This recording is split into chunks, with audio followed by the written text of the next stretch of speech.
ಸಮಗ್ರ ಭಾಗವತದ ಒಂದು ಪಕ್ಷಿ ನೋಟವನ್ನು ನಿಮ್ಮ ಮುಂದೆ ಇಟ್ಟಿದ್ದಾಯಿತು. ಅದರ ಕಡೆ ಭಾಗ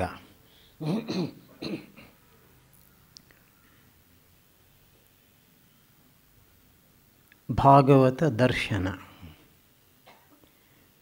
ಷಡ್ದರ್ಶನಗಳ ಹಾಗೆ ಭಾಗವತದಲ್ಲಿ ತನ್ನದೇ ಆದ ದರ್ಶನವನ್ನು ವ್ಯವಸ್ಥಿತವಾದ ರೂಪದಲ್ಲಿ ಕೊಟ್ಟಿಲ್ಲ. ಅಲ್ಲಲ್ಲೇ ಬರ್ತಕ್ಕಂತಹ ಮುಖ್ಯವಾದ ವಿಷಯಗಳನ್ನು ತಗೊಂಡು ಅದನ್ನು ದರ್ಶನಶಾಸ್ತ್ರ ರೀತ್ಯ ಜೋಡಿಸಿ ಒಂದು ದರ್ಶನವನ್ನು ನಾವೇ ತಯಾರು ಮಾಡ್ಕೋಬೇಕು. ಈ ಗ್ರಂಥದಲ್ಲಿ ಮುಖ್ಯವಾಗಿ ಕಾಣ್ತಕ್ಕಂಥದ್ದು ಭಕ್ತಿ. ಆದ್ದರಿಂದ ನಾವಿದನ್ನು ಭಕ್ತಿ ದರ್ಶನ ಅಂತಲೇ ಕರೀಬಹುದು. ಮತ್ತೊಂದು ವಿಶೇಷ ನಾವು ಕಾಣ್ತಕ್ಕಂಥದ್ದು ಜ್ಞಾನ ಮತ್ತು ವಿಜ್ಞಾನ ಎಂಬತಕ್ಕಂತಹ ಎರಡು ಶಬ್ದಗಳು. ಪರಮಹಂಸರು ಕೂಡ ತಮ್ಮ ಗಾಸ್ಪೆಲ್ ಆಫ್ ಶ್ರೀರಾಮಕೃಷ್ಣ ವಚನವೇದ ಈ ಗ್ರಂಥದಲ್ಲಿ ಅಲ್ಲಲ್ಲಿ ಇದರ ಪ್ರಸ್ತಾಪವನ್ನು ಮಾಡಿದ್ದಾರೆ. ಅವರು ಹೇಳ್ತಾರೆ, ಕೆಲವರು ಹಾಲಿನ ಹೆಸರನ್ನು ಕೇಳಿದ್ದಾರೆ, ಇನ್ನು ಕೆಲವರು ಹಾಲನ್ನು ನೋಡಿದ್ದಾರೆ ಕಣ್ಣಿಂದ, ಆದರೆ ಕೆಲವರು ಮಾತ್ರ ಹಾಲನ್ನು ಕುಡಿದು ದಷ್ಟಪುಷ್ಟರಾಗಿದ್ದಾರೆ, ಶಕ್ತಿಯನ್ನು ಸಂಪಾದಿಸಿಕೊಂಡಿದ್ದಾರೆ. ಜ್ಞಾನ ಅನ್ನೋದು ಒಂದು ಸಾಮಾನ್ಯ ಮಟ್ಟದಲ್ಲಿ ಬರತಕ್ಕಂತಹ ಅಧ್ಯಾತ್ಮ ವಿದ್ಯೆಯ ಒಂದು ತಿಳಿವು ಅಂತ ಹೇಳಬಹುದು. ವಿಜ್ಞಾನ ಅಂತಂದರೆ ಅದನ್ನು ಕರಗತ ಮಾಡಿಕೊಂಡಾಗ, ಅನುಭವದಲ್ಲಿ ಕೊನೆಗೊಂಡಾಗ ಅದು ವಿಜ್ಞಾನ. ಈ ಭಾಗವತದಲ್ಲಿ ಈ ಶಬ್ದಗಳನ್ನು ಅದೇ ರೀತಿಯಲ್ಲಿ ಪ್ರಯೋಗಿಸಿದೆ. ಈ ಜಗತ್ತಿನ ಹಿಂದೆ ಇರತಕ್ಕಂಥ, ಜಗತ್ತಿಗೆ ಮೂಲ ಕಾರಣವಾಗಿರ್ತಕ್ಕಂತಹ ವಸ್ತು ಯಾವುದು? ವೇದಾಂತಗಳು ಹೇಳುವ ಹಾಗೆ ಭಾಗವತವು ಕೂಡ ಅದನ್ನು ಬ್ರಹ್ಮ ಆತ್ಮ ಅಂತ ಕರೆಯುತ್ತೆ. ಈ ಬ್ರಹ್ಮ ಆತ್ಮ ವ್ಯಾಪಿ ಚೈತನ್ಯ, ಎಲ್ಲ ಕಡೆಯೂ ಇರತಕ್ಕಂಥದ್ದು, ಒಳಗೆ ಹೊರಗೆ. ಮತ್ತು ಭಾಗವತ ಹೇಳುತ್ತೆ, ಇರತಕ್ಕಂಥ ಸತ್ಯ ಒಂದೇ ಒಂದು, ಆ ಸತ್ಯವೇ ಇದು. ಈ ಪರಬ್ರಹ್ಮ ವಸ್ತುವನ್ನು, ಆತ್ಮವಸ್ತುವನ್ನು ಭಾಗವತದಲ್ಲಿ ಅನೇಕ ಹೆಸರುಗಳಿಂದ ಕರೆದಿದೆ. ಪರಮಾತ್ಮ ಎಲ್ಲ ಆತ್ಮರುಗಳಿಗಿಂತಲೂ ದೊಡ್ಡವನಾಗಿರ್ತಕ್ಕಂಥವನು. ಪ್ರತ್ಯಕ್ ಆತ್ಮನ್, ನಮ್ಮ ಹೃದಯದ ಒಳಗಡೆ ಅಂತರ್ಯಾಮಿ ಇರತಕ್ಕಂಥವನು, ಅಂತರ್ಯಾಮಿಯಾಗಿ. ಪುರುಷೋತ್ತಮ, ಪುರುಷ ಅಂತಂದರೆ ಜೀವಾತ್ಮ, ಎಲ್ಲ ಜೀವಾತ್ಮರಿಗಿಂತಲೂ ಕೂಡ ಉತ್ತಮನಾಗಿರ್ತಕ್ಕಂಥ, ಮುಖ್ಯನಾಗಿರ್ತಕ್ಕಂಥವನು ಪರಮಾತ್ಮ, ಅವನು ಪುರುಷೋತ್ತಮ. ಅಕ್ಷರ, ಕ್ಷರತ್ವ ನಾಶ ಎಂದಿಗೂ ಇಲ್ಲವಾದ್ದರಿಂದ ಅವನು ಅಕ್ಷರ. ತುರೀಯ, ನಾಲ್ಕನೆಯವನು. ಜಾಗ್ರತ್ ಸ್ವಪ್ನ ಸುಷುಪ್ತಿ, ಈ ಮೂರು ಅವಸ್ಥೆಗಳನ್ನು ಮೀರಿ ಇರ್ತಕ್ಕಂಥ ಚೈತನ್ಯ. ಭೂಮನ್, ಛಾಂದೋಗ್ಯ ಉಪನಿಷತ್ನಲ್ಲಿ ಪ್ರಯೋಗಿಸಿರ್ತಕ್ಕಂಥ ಶಬ್ದ, ಅತ್ಯಂತ ವಿಸ್ತಾರವಾಗಿರ್ತಕ್ಕಂಥ, ಬೃಹತ್ತಾಗಿರ್ತಕ್ಕಂತಹ ಶಕ್ತಿ. ಕೃಷ್ಣ, ವಾಸುದೇವ, ನಾರಾಯಣ, ಹರಿ, ಪುರಾಣಗಳಲ್ಲಿ ಕಾಣತಕ್ಕಂತಹ ಈ ಹೆಸರುಗಳನ್ನು ಕೂಡ ಭಾಗವತ ಅನೇಕ ಬಾರಿ ಪ್ರಯೋಗಿಸಿದೆ. ಈ ಪರಬ್ರಹ್ಮವಸ್ತು ಕೃಷ್ಣ ವಾಸುದೇವ, ಅವನು ಶುದ್ಧ ಚೈತನ್ಯ, ಎಲ್ಲ ರೀತಿಯ ಬಂಧನಗಳನ್ನು ಕೂಡ ಮೀರಿರ್ತಕ್ಕಂಥವನು. ಭಾಗವತದಲ್ಲಿ ಪ್ರಮಾಣದ ವಿಷಯವನ್ನು ಕೂಡ ಹೇಳಿದೆ. ಸಂಸ್ಕೃತ ಭಾಷೆಯಲ್ಲಿ ಮಾ ಅಂತಂದರೆ ಅಳೆಯುವುದು ಅಂತ ಅರ್ಥ. ಮಾನ, ಮೇಯ, ಮಾತೃ 3 ಪದಗಳನ್ನು ಇದರಿಂದ ನಾವು ಉತ್ಪಾದನೆ ಮಾಡ್ತೇವೆ. ಅದರ ಹಿಂದೆ ಸೇರಿಸಿದರೆ ಪ್ರಕರ್ಷ, ಇನ್ನೂ ಹೆಚ್ಚಾಗಿರ್ತಕ್ಕಂತಹ ಗುಣ ಅದಕ್ಕೆ ಬರುತ್ತೆ. ಪ್ರಮಾಣ, ಪ್ರಮೇಯ, ಪ್ರಮಾತೃ. ಈ ಒಂದು ಟೇಬಲ್ ಇದೆ ನಮ್ಮ ಕಣ್ಣೆದುರಿಗೆ. ನಾವೊಂದು ಅಳತೆಗೋಲನ್ನು, ಸ್ಕೇಲ್ ತಗೊಂಡು ಇದನ್ನು ಅಳಿತೇವೆ. ಆ ಸ್ಕೇಲು ಪ್ರಮಾಣ ಅಥವಾ ಮಾನ. ಈ ವಸ್ತು ಯಾವುದನ್ನು ನಾವು ಅಳಿತೀವೋ ಅದು ಮೇಯ ಅಥವಾ ಪ್ರಮೇಯ. ಅಳೀತಾ ಇರತಕ್ಕಂಥ ನಾವು ಪ್ರಮಾತೃ ಅಥವಾ ಮಾತೃ. ಭಾಗವತ 4 ಪ್ರಮಾಣಗಳನ್ನು ಒಪ್ಕೊಳ್ಳುತ್ತೆ.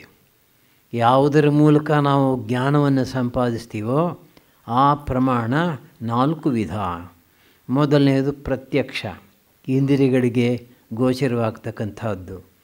ಎರಡನೆಯದು ಅನುಮಾನ, ನಾವು ಮೂಲ ವಸ್ತುವನ್ನು ನೋಡುವುದಿಲ್ಲ, ಆ ಮೂಲ ವಸ್ತುವಿನಿಂದ ಆಗಿರ್ತಕ್ಕಂತಹ ಒಂದು ಪರಿಣಾಮವನ್ನು ಕಂಡು ಮೂಲ ವಸ್ತುವಿನ ಇರುವನ್ನು ಊಹಿಸ್ತೇವೆ.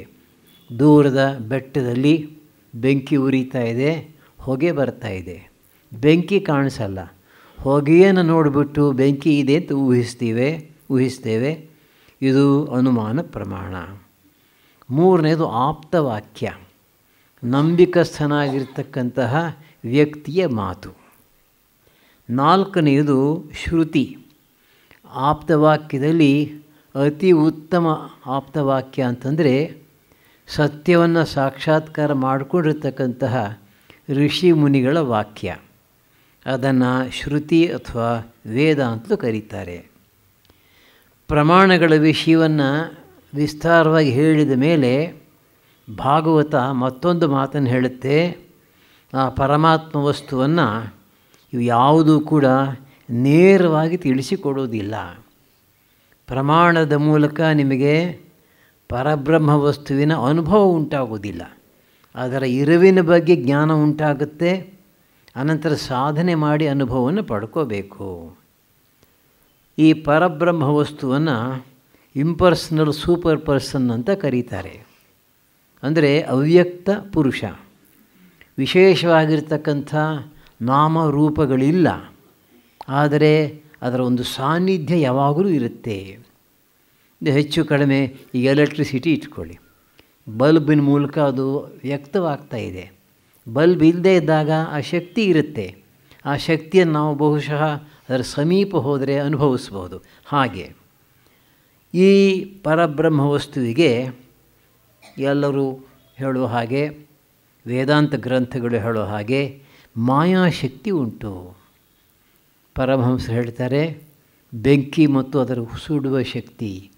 ಅದೇ ರೀತಿಯಲ್ಲಿ ಪರಬ್ರಹ್ಮನಿಗೆ ಈ ಮಾಯಾಶಕ್ತಿ ಉಂಟು.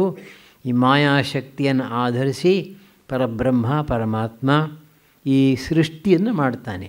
ಸೃಷ್ಟಿ, ಸ್ಥಿತಿ, ಪ್ರಳಯ. ಮತ್ತು ಈ ಪರಬ್ರಹ್ಮ ವಸ್ತು ನಮಗೆ ಪರಮ ಆಶ್ರಯ. ಕಡೆಗೆ ನಾವು ಪಡ್ಕೋಬೇಕಾಗಿರ್ತಕ್ಕಂಥದ್ದು ಕೂಡ ಅವನೇ, ಪರಮ ಆಶ್ರಯನಾಗಿರ್ತಕ್ಕಂಥವನು. ಈ ಮಾಯೆಗೆ ತ್ರಿಗುಣಗಳು, ಸತ್ವ, ರಜಸ್, ತಮಸ್ ಎಂಬತಕ್ಕಂಥ 3 ಗುಣಗಳುಂಟು. ಈ 3 ಗುಣಗಳ ಸಮ್ಮಿಳಿತ ರೂಪವೇ ಅದರ ಒಂದು ರೂಪ ಅಂತ ಹೇಳಬಹುದು, ಅದರ ಸ್ವಭಾವ. ಮತ್ತೊಂದು ವಿಷಯ ಭಾಗವತದಲ್ಲಿ ಕಾಣ್ತಕ್ಕಂಥದ್ದು, ಈ ಪರಮಾತ್ಮ ವಸ್ತು ತನಗೆ ಇಷ್ಟ ಬಂದಂತಹ ನಾಮ ರೂಪಗಳನ್ನು ಪಡೆಯಬಲ್ಲ. ಸರ್ವಜ್ಞ, ಸರ್ವತಂತ್ರ, ಸ್ವತಂತ್ರ. ಆದ್ದರಿಂದ ಯಾವ ಸಮಯದಲ್ಲಿ ಯಾವ ರೂಪವನ್ನು ಬೇಕಾದರೂ, ಯಾವ ನಾಮದ ಮೂಲಕ ಬೇಕಾದರೂ ಅಭಿವ್ಯಕ್ತನಾಗಬಹುದು. ಆತನ ರೂಪಗಳಲ್ಲಿ, ನಾಮಗಳಲ್ಲಿ ಅತ್ಯುತ್ತಮವಾಗಿರ್ತಕ್ಕಂಥದ್ದು ಕೃಷ್ಣ. ಕೃಷ್ಣಸ್ತು ಭಗವಾನ್ ಸ್ವಯಂ ಅಂತಲೇ ಭಾಗವತ ಹೇಳುತ್ತೆ. ಅಂದರೆ ಬೇರೆ ಅವತಾರಗಳು, ದಶಾವತಾರಗಳಲ್ಲಿ 10 ಅವತಾರಗಳು ಕೃಷ್ಣನ ಅವತಾರಗಳು. ಕೃಷ್ಣ 10 ಅವತಾರಗಳಲ್ಲಿ ಒಂದು ಅಲ್ಲ. ಭಾಗವತದ ಪ್ರಕಾರ ಕೃಷ್ಣನ ಅವತಾರಗಳು ಈ 10. ಇದಲ್ಲದೆ ಭಾಗವತದಲ್ಲಿ ಅವತಾರದ ಬಗ್ಗೆ ಸಾಕಷ್ಟು ವಿವೇಚನೆಯನ್ನು ಕಾಣ್ತೇವೆ. ನಾವು ಸಾಮಾನ್ಯವಾಗಿ ಕೇಳಿರೋದು 10 ಅವತಾರಗಳು. ಆದರೆ ಭಾಗವತದಲ್ಲಿ 10ರಿಂದ 40ರವರೆಗೆ ನಾವು ಅವತಾರಗಳನ್ನು ಕಾಣ್ತೇವೆ. ಅದು ಕೆಲವು ಅಂಶಾವತಾರಗಳಾಗಿರಬಹುದು, ಕೆಲವು ಪೂರ್ಣಾವತಾರ ಆಗಿರಬಹುದು. ಇದರ ಜೊತೆಗೆ ನಾವು ಚತುರ್ವ್ಯೂಹಗಳ ಒಂದು ಕಲ್ಪನೆಯನ್ನು ಕೂಡ ಕಾಣ್ತೇವೆ.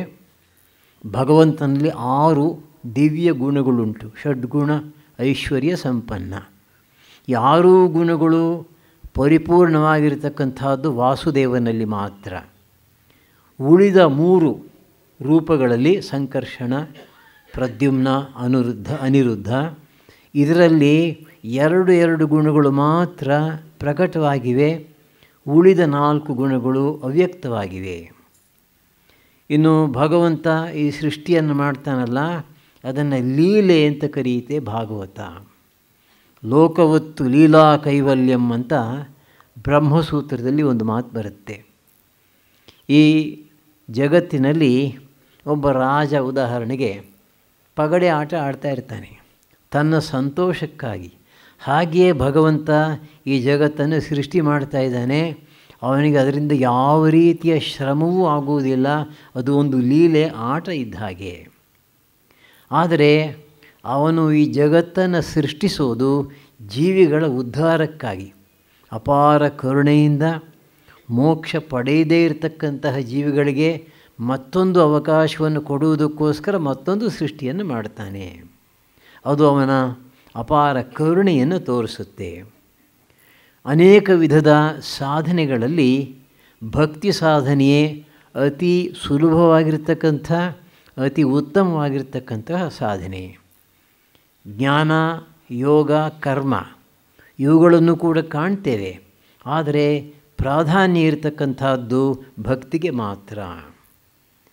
ಈ ಭಕ್ತಿ 2 ವಿಧ ಅಂತ ಹೇಳುತ್ತೆ ಭಾಗವತ. ವೈಧಿ ಭಕ್ತಿ, ಐಕಾಂತಿಕಿ ಭಕ್ತಿ. ವೈಧಿ ಭಕ್ತಿ ಅಂತಂದರೆ ವಿಧಿಗಳ ಮೂಲಕ ನಾವು ಅನುಸರಿಸ್ತಕ್ಕಂಥ ಸಾಧನಾ ಮಾರ್ಗ. ಬೆಳಗ್ಗೆ ಬೇಗ ಏಳಬೇಕು, ಸೂರ್ಯೋದಯಕ್ಕೆ ಮುಂಚೆ ಸ್ನಾನ ಮಾಡಬೇಕು, ಮಡಿ ಉಟ್ಕೋಬೇಕು, ದೇವರ ಮನೆಯನ್ನು ಶುದ್ಧ ಮಾಡಬೇಕು, ಹೂವು ಇತ್ಯಾದಿಗಳನ್ನು ತರಬೇಕು, ಇಂತಹ ಕ್ರಮದಲ್ಲಿ ಪೂಜೆಯನ್ನು ಮಾಡಬೇಕು. ಇದೆಲ್ಲ ವೈಧಿ ಭಕ್ತಿ. ವಿಧಿ, ರೂಲ್ಸ್ ಆ್ಯಂಡ್ ರೆಗ್ಯುಲೇಷನ್ಸ್, ಅದಕ್ಕೆ ತಕ್ಕಂತೆ ಮಾಡತಕ್ಕಂತಹ ಸಾಧನೆ. ಆದರೆ ಇದನ್ನು ಮಾಡ್ತಾ ಮಾಡ್ತಾ ಕಾಲಕ್ರಮೇಣ ಸಂಪೂರ್ಣ ಮನಸ್ಸು ಶುದ್ಧವಾದಾಗ ಪರಮಾತ್ಮನ ಬಗ್ಗೆ ಪ್ರೀತಿ ಎಂಬತಕ್ಕಂಥದ್ದು ತಾನಾಗಿ ತಾನೇ ಹೊರಹೊಮ್ಮುತ್ತೆ. ಅದಕ್ಕೆ ಐಕಾಂತಿಕಿ ಭಕ್ತಿ ಅಂತ ಹೆಸರು. ಏಕ ಅಂತ. ಆ ಭಕ್ತಿಗೆ ಗುರಿಯಾಗಿರ್ತಕ್ಕಂಥದ್ದು ಕೇವಲ ಒಂದೇ ಒಂದು, ಅದು ಪರಮಾತ್ಮ. ಅಂತಹ ಐಕಾಂತಿಕಿ ಭಕ್ತಿಯ ಅವಸ್ಥೆಯನ್ನು ಪಡ್ಕೊಂಡ ಮೇಲೆ ಭಗವತ್ ಸಾಕ್ಷಾತ್ಕಾರ ಆದ ಹಾಗೆ ಲೆಕ್ಕ. ಅಥವಾ ಇನ್ನೊಂದು ರೀತಿಯಲ್ಲಿ ಹೇಳಬೇಕಾದ್ರೆ, ಭಗವತ್ ಸಾಕ್ಷಾತ್ಕಾರ ಆದ ಮೇಲೆ ನಮ್ಮ ಮನಸ್ಸಿನಲ್ಲಿ ತಾನಾಗೇ ಉಂಟಾಗ್ತಕ್ಕಂತಹ ಭಕ್ತಿ ಐಕಾಂತಿಕಿ ಭಕ್ತಿ. ಆದರೆ ನಮ್ಮ ಗಡಿಗೆ ಇಂತಹ ಭಕ್ತಿಯನ್ನು ಪಡೆಯುವುದು ಕಷ್ಟ ಅಂತ ಗೊತ್ತಿರೋದ್ರಿಂದ ಭಾಗವತಕಾರರು ಹೇಳ್ತಾರೆ, ಅವತಾರಗಳ ಮೂಲಕ ನಾವು ಭಗವಂತನನ್ನು ಪಡೆಯಬಹುದು. ಭಗವಂತನ ಅನೇಕ ಅವತಾರಗಳಲ್ಲಿ ನಮಗೆ ಇಷ್ಟವಾಗಿರ್ತಕ್ಕಂತಹ ಯಾವುದಾದ್ರೂ ಒಂದು ಅವತಾರವನ್ನು ಆರಿಸಿಕೊಂಡು ಆ ಅವತಾರದ ನಾಮರೂಪಗಳನ್ನು ಭಜಿಸಿದರೆ, ಜಪ ಮಾಡಿದರೆ, ಅದರ ಮೂಲಕ ನಾವು ಭಗವಂತನ ಪಡ್ಕೋಬಹುದು. ಮತ್ತು ಈ ಭಕ್ತಿ 5 ವಿಧವಾಗಿರಬಹುದು. ಶಾಂತ, ದಾಸ್ಯ, ವಾತ್ಸಲ್ಯ, ಸಖ್ಯ, ಕಾಂತ ಅಥವಾ ಮಧುರ. ಇದನ್ನು ನಾವು ಬೇರೆ ಭಕ್ತಿಶಾಸ್ತ್ರಗಳಲ್ಲೂ ಕೂಡ ಕಾಣ್ತೇವೆ. ಇನ್ನೊಂದು ವಿಷಯವನ್ನು ಭಾಗವತ ಒತ್ತಿ ಹೇಳುತ್ತೆ. ನಾವು ನಿಜವಾಗಿಯೂ ಕೂಡ ಭಗವಂತನನ್ನು ಪ್ರೀತಿಸ್ತಾ ಇದ್ದರೆ, ಅವನಲ್ಲಿ ಭಕ್ತಿಯನ್ನು ಮಾಡಿದರೆ, ಈ ಭಕ್ತಿ ಜೀವ ಸೇವೆಯಲ್ಲಿ ಕೊನೆಗಾಣಬೇಕು. ಪ್ರತಿಯೊಂದು ಜೀವಿಯಲ್ಲೂ ಕೂಡ ಭಗವಂತ ಇದ್ದಾನೆ ಅನ್ನೋ ಭಾವನೆಯಿಂದ ಅವನಲ್ಲಿರ್ತಕ್ಕಂತಹ ಭಗವಂತನನ್ನು ತೃಪ್ತಿಪಡಿಸುವುದಕ್ಕೋಸ್ಕರ ಆ ಜೀವಿಗೆ ಸೇವೆ ಮಾಡಬೇಕು. ಯಾವುದನ್ನು ಪರಮಹಂಸರು ಹೇಳ್ತಾ ಇದ್ದರು, ಜೀವ ಸೇವೆಯೇ ಶಿವಸೇವೆ ಅಂತ. ಅದರ ಮೂಲವನ್ನು ಭಾಗವತದಲ್ಲಿ ಕಾಣ್ತೇವೆ. ಮತ್ತು ಇದರ ಜೊತೆಗೆ ಯಾವುದನ್ನು ನಾವು ವರ್ಣಾಶ್ರಮ ಧರ್ಮ ಅಂತ ಕರಿತೀವೋ, ಆ ವರ್ಣಾಶ್ರಮ ಧರ್ಮವನ್ನು ಎಂದಿಗೂ ಬಿಡಬಾರ್ದು. ತನ್ಮೂಲಕ ಸಮಾಜ ಉದ್ಧಾರವಾಗುತ್ತೆ, ಕಾಲಕ್ರಮೇಣ ಆಧ್ಯಾತ್ಮಿಕ ಜೀವನಕ್ಕೂ ಕೂಡ ಅನುಕೂಲವಾಗುತ್ತೆ ಅಂತ ಹೇಳುತ್ತೆ. ಇನ್ನೂ ಒಂದು ವಿಷಯವನ್ನು ಭಾಗವತ ಒತ್ತಿ ಹೇಳುತ್ತೆ. ಪೂಜೆ ಮೊದಲಾದಂತಹ ಧಾರ್ಮಿಕ ಕ್ರಿಯೆಗಳು, ಕರ್ಮಗಳು, ರಿಚುವಲಿಸ್ಟಿಕ್ ವರ್ಷಿಪ್. ನಿಜವಾಗಿ ನೋಡಿದ್ರೆ ಭಗವಂತನೇ, ಶ್ರೀಕೃಷ್ಣ ಪರಮಾತ್ಮನೇ ಒಂದು ಕಡೆ 11ನೇ ಸ್ಕಂದದಲ್ಲಿ ಪೂಜೆ ಮಾಡತಕ್ಕಂತಹ ಕ್ರಮವನ್ನು ತುಂಬ ವಿಸ್ತಾರವಾಗಿ ವರ್ಣಿಸಿದ್ದಾನೆ. ಸ್ಟೆಪ್ ಬೈ ಸ್ಟೆಪ್ ಯಾವ ರೀತಿ ಭಗವಂತನ ಪೂಜೆ ಮಾಡೋದು. ಇನ್ನು ಮುಕ್ತಿಯ ಬಗ್ಗೆ ಇತರ ಭಕ್ತಿ ಗ್ರಂಥಗಳಲ್ಲಿ ಕಾಣುವ ಹಾಗೆ ಇಲ್ಲಿಯೂ ಕೂಡ ನಾವು ಮುಕ್ತಿ 4 ವಿಧ ಅಂತ ಹೇಳುತ್ತೆ ಭಾಗವತ. ಸಾಲೋಕ್ಯ, ಸಾರೂಪ್ಯ, ಸಾಮೀಪ್ಯ, ಸಾಯುಜ್ಯ. ಭಗವಂತ ಇರತಕ್ಕಂತಹ ಲೋಕದಲ್ಲಿ ವಾಸ ಮಾಡ್ತಕ್ಕಂಥದ್ದು, ಅವನ ಹಾಗೆಯೇ ರೂಪವನ್ನು ಪಡೀತಕ್ಕಂಥದ್ದು, ಅವನ ಸಮೀಪದಲ್ಲಿದ್ದುಕೊಂಡು ಸೇವೆ ಮಾಡ್ತಕ್ಕಂಥದ್ದು, ಅವನಲ್ಲಿ ಐಕ್ಯವಾಗ್ತಕ್ಕಂಥದ್ದು. ಇದರಲ್ಲಿ ಸಾಯುಜ್ಯ ಮುಕ್ತಿಯೇ ಅತ್ಯುತ್ತಮ ಅಂತ ಹೇಳ್ತಾರೆ. ಆದರೆ ಶುಕ ಮಹರ್ಷಿಗಳಂತಹ ಅವಧೂತರು, ಪರಮಹಂಸರು, ಮಹಾಪುರುಷರು ಅವರು ತಮ್ಮ ವೈಯಕ್ತಿಕ ಮುಕ್ತಿಯನ್ನು ಪಕ್ಕದಲ್ಲಿಟ್ಬಿಟ್ಟು ಸ್ವಲ್ಪ ಮಟ್ಟಿಗೆ ದ್ವೈತ ಭಾವವನ್ನು ಅನುಸರಿಸಿ ಭಗವಂತನಿಗೆ ಸದಾಕಾಲ ಕೂಡ ಭಕ್ತಿಯನ್ನು ಮಾಡ್ತಾ ಇದ್ದಾರೆ. ಈ ಭಕ್ತಿಗೆ ಪಂಚಮ ಪುರುಷಾರ್ಥ ಅಂತ ಹೆಸರನ್ನು ಕೊಟ್ಟಿದೆ ಭಾಗವತ. 4 ವಿಧದ ಪುರುಷಾರ್ಥ ನಮ್ಗೆ ಗೊತ್ತಿದೆ: ಧರ್ಮ, ಅರ್ಥ, ಕಾಮ, ಮೋಕ್ಷ. ಈ 4ನೆಯ ಪುರುಷಾರ್ಥವೇ ಬಹಳ ಮುಖ್ಯ ಅಂತ ನಾವು ತಿಳ್ಕೊಂಡಿದ್ದರೆ ಭಾಗವತ ಹೇಳುತ್ತೆ ಅದಕ್ಕಿಂತಲೂ ದೊಡ್ಡದೊಂದಿದೆ, ಪಂಚಮ ಪುರುಷಾರ್ಥ. ಅದು ಭಕ್ತಿ. ಅಂದರೆ ಸದಾಕಾಲವೂ ಕೂಡ ಕೊಂಚ ಮಟ್ಟಿಗೆ ದ್ವೈತ ಭಾವವನ್ನು ಉಳಿಸ್ಕೊಂಡು ಪರಮಾತ್ಮನನ್ನು ಸದಾಕಾಲವೂ ಕೂಡ ಪೂಜೆ ಮಾಡ್ತಕ್ಕಂಥದ್ದು, ಪ್ರೀತಿಸ್ತಕ್ಕಂಥದ್ದು, ಭಕ್ತಿ ಮಾಡ್ತಕ್ಕಂಥದ್ದು. ಸಂಗ್ರಹವಾಗಿ ಹೇಳಬೇಕಾದರೆ ಭಾಗವತದ ದರ್ಶನ ಕೂಡ ವೇದಾಂತದ ದರ್ಶನವೇ. ಆದರೆ ಒಂದು ಶಬ್ದವನ್ನು ಹಿಂದೆ ಸೇರಿಸ್ಕೋಬೋದು, ಭಕ್ತಿ ವೇದಾಂತ ದರ್ಶನ ಅಂತ ಬೇಕಾದರೆ ಹೇಳಬಹುದು. ಜ್ಞಾನಕ್ಕೂ ಭಕ್ತಿಗೂ ಹೆಚ್ಚು ಕಡಿಮೆ ಸಮಾನ ಸ್ಥಾನ ಕೊಟ್ಟಿದ್ದರೂ ಕೂಡ ಸ್ವಲ್ಪ ಮಟ್ಟಿಗೆ ಭಕ್ತಿಯ ಕಡೆ ವಾಲುತ್ತೆ ಈ ದರ್ಶನ. ಇನ್ನು ಇವತ್ತಿನ ಉಪನ್ಯಾಸದಲ್ಲಿ ಮುಖ್ಯವಾಗಿ ಭಾಗವತದಲ್ಲಿ ಬರ್ತಕ್ಕಂತಹ ಅನೇಕ ಕಥೆಗಳನ್ನು ಕುರಿತು ಸ್ವಲ್ಪ ಮಾಹಿತಿಯನ್ನು ಕೊಡ್ತೇನೆ.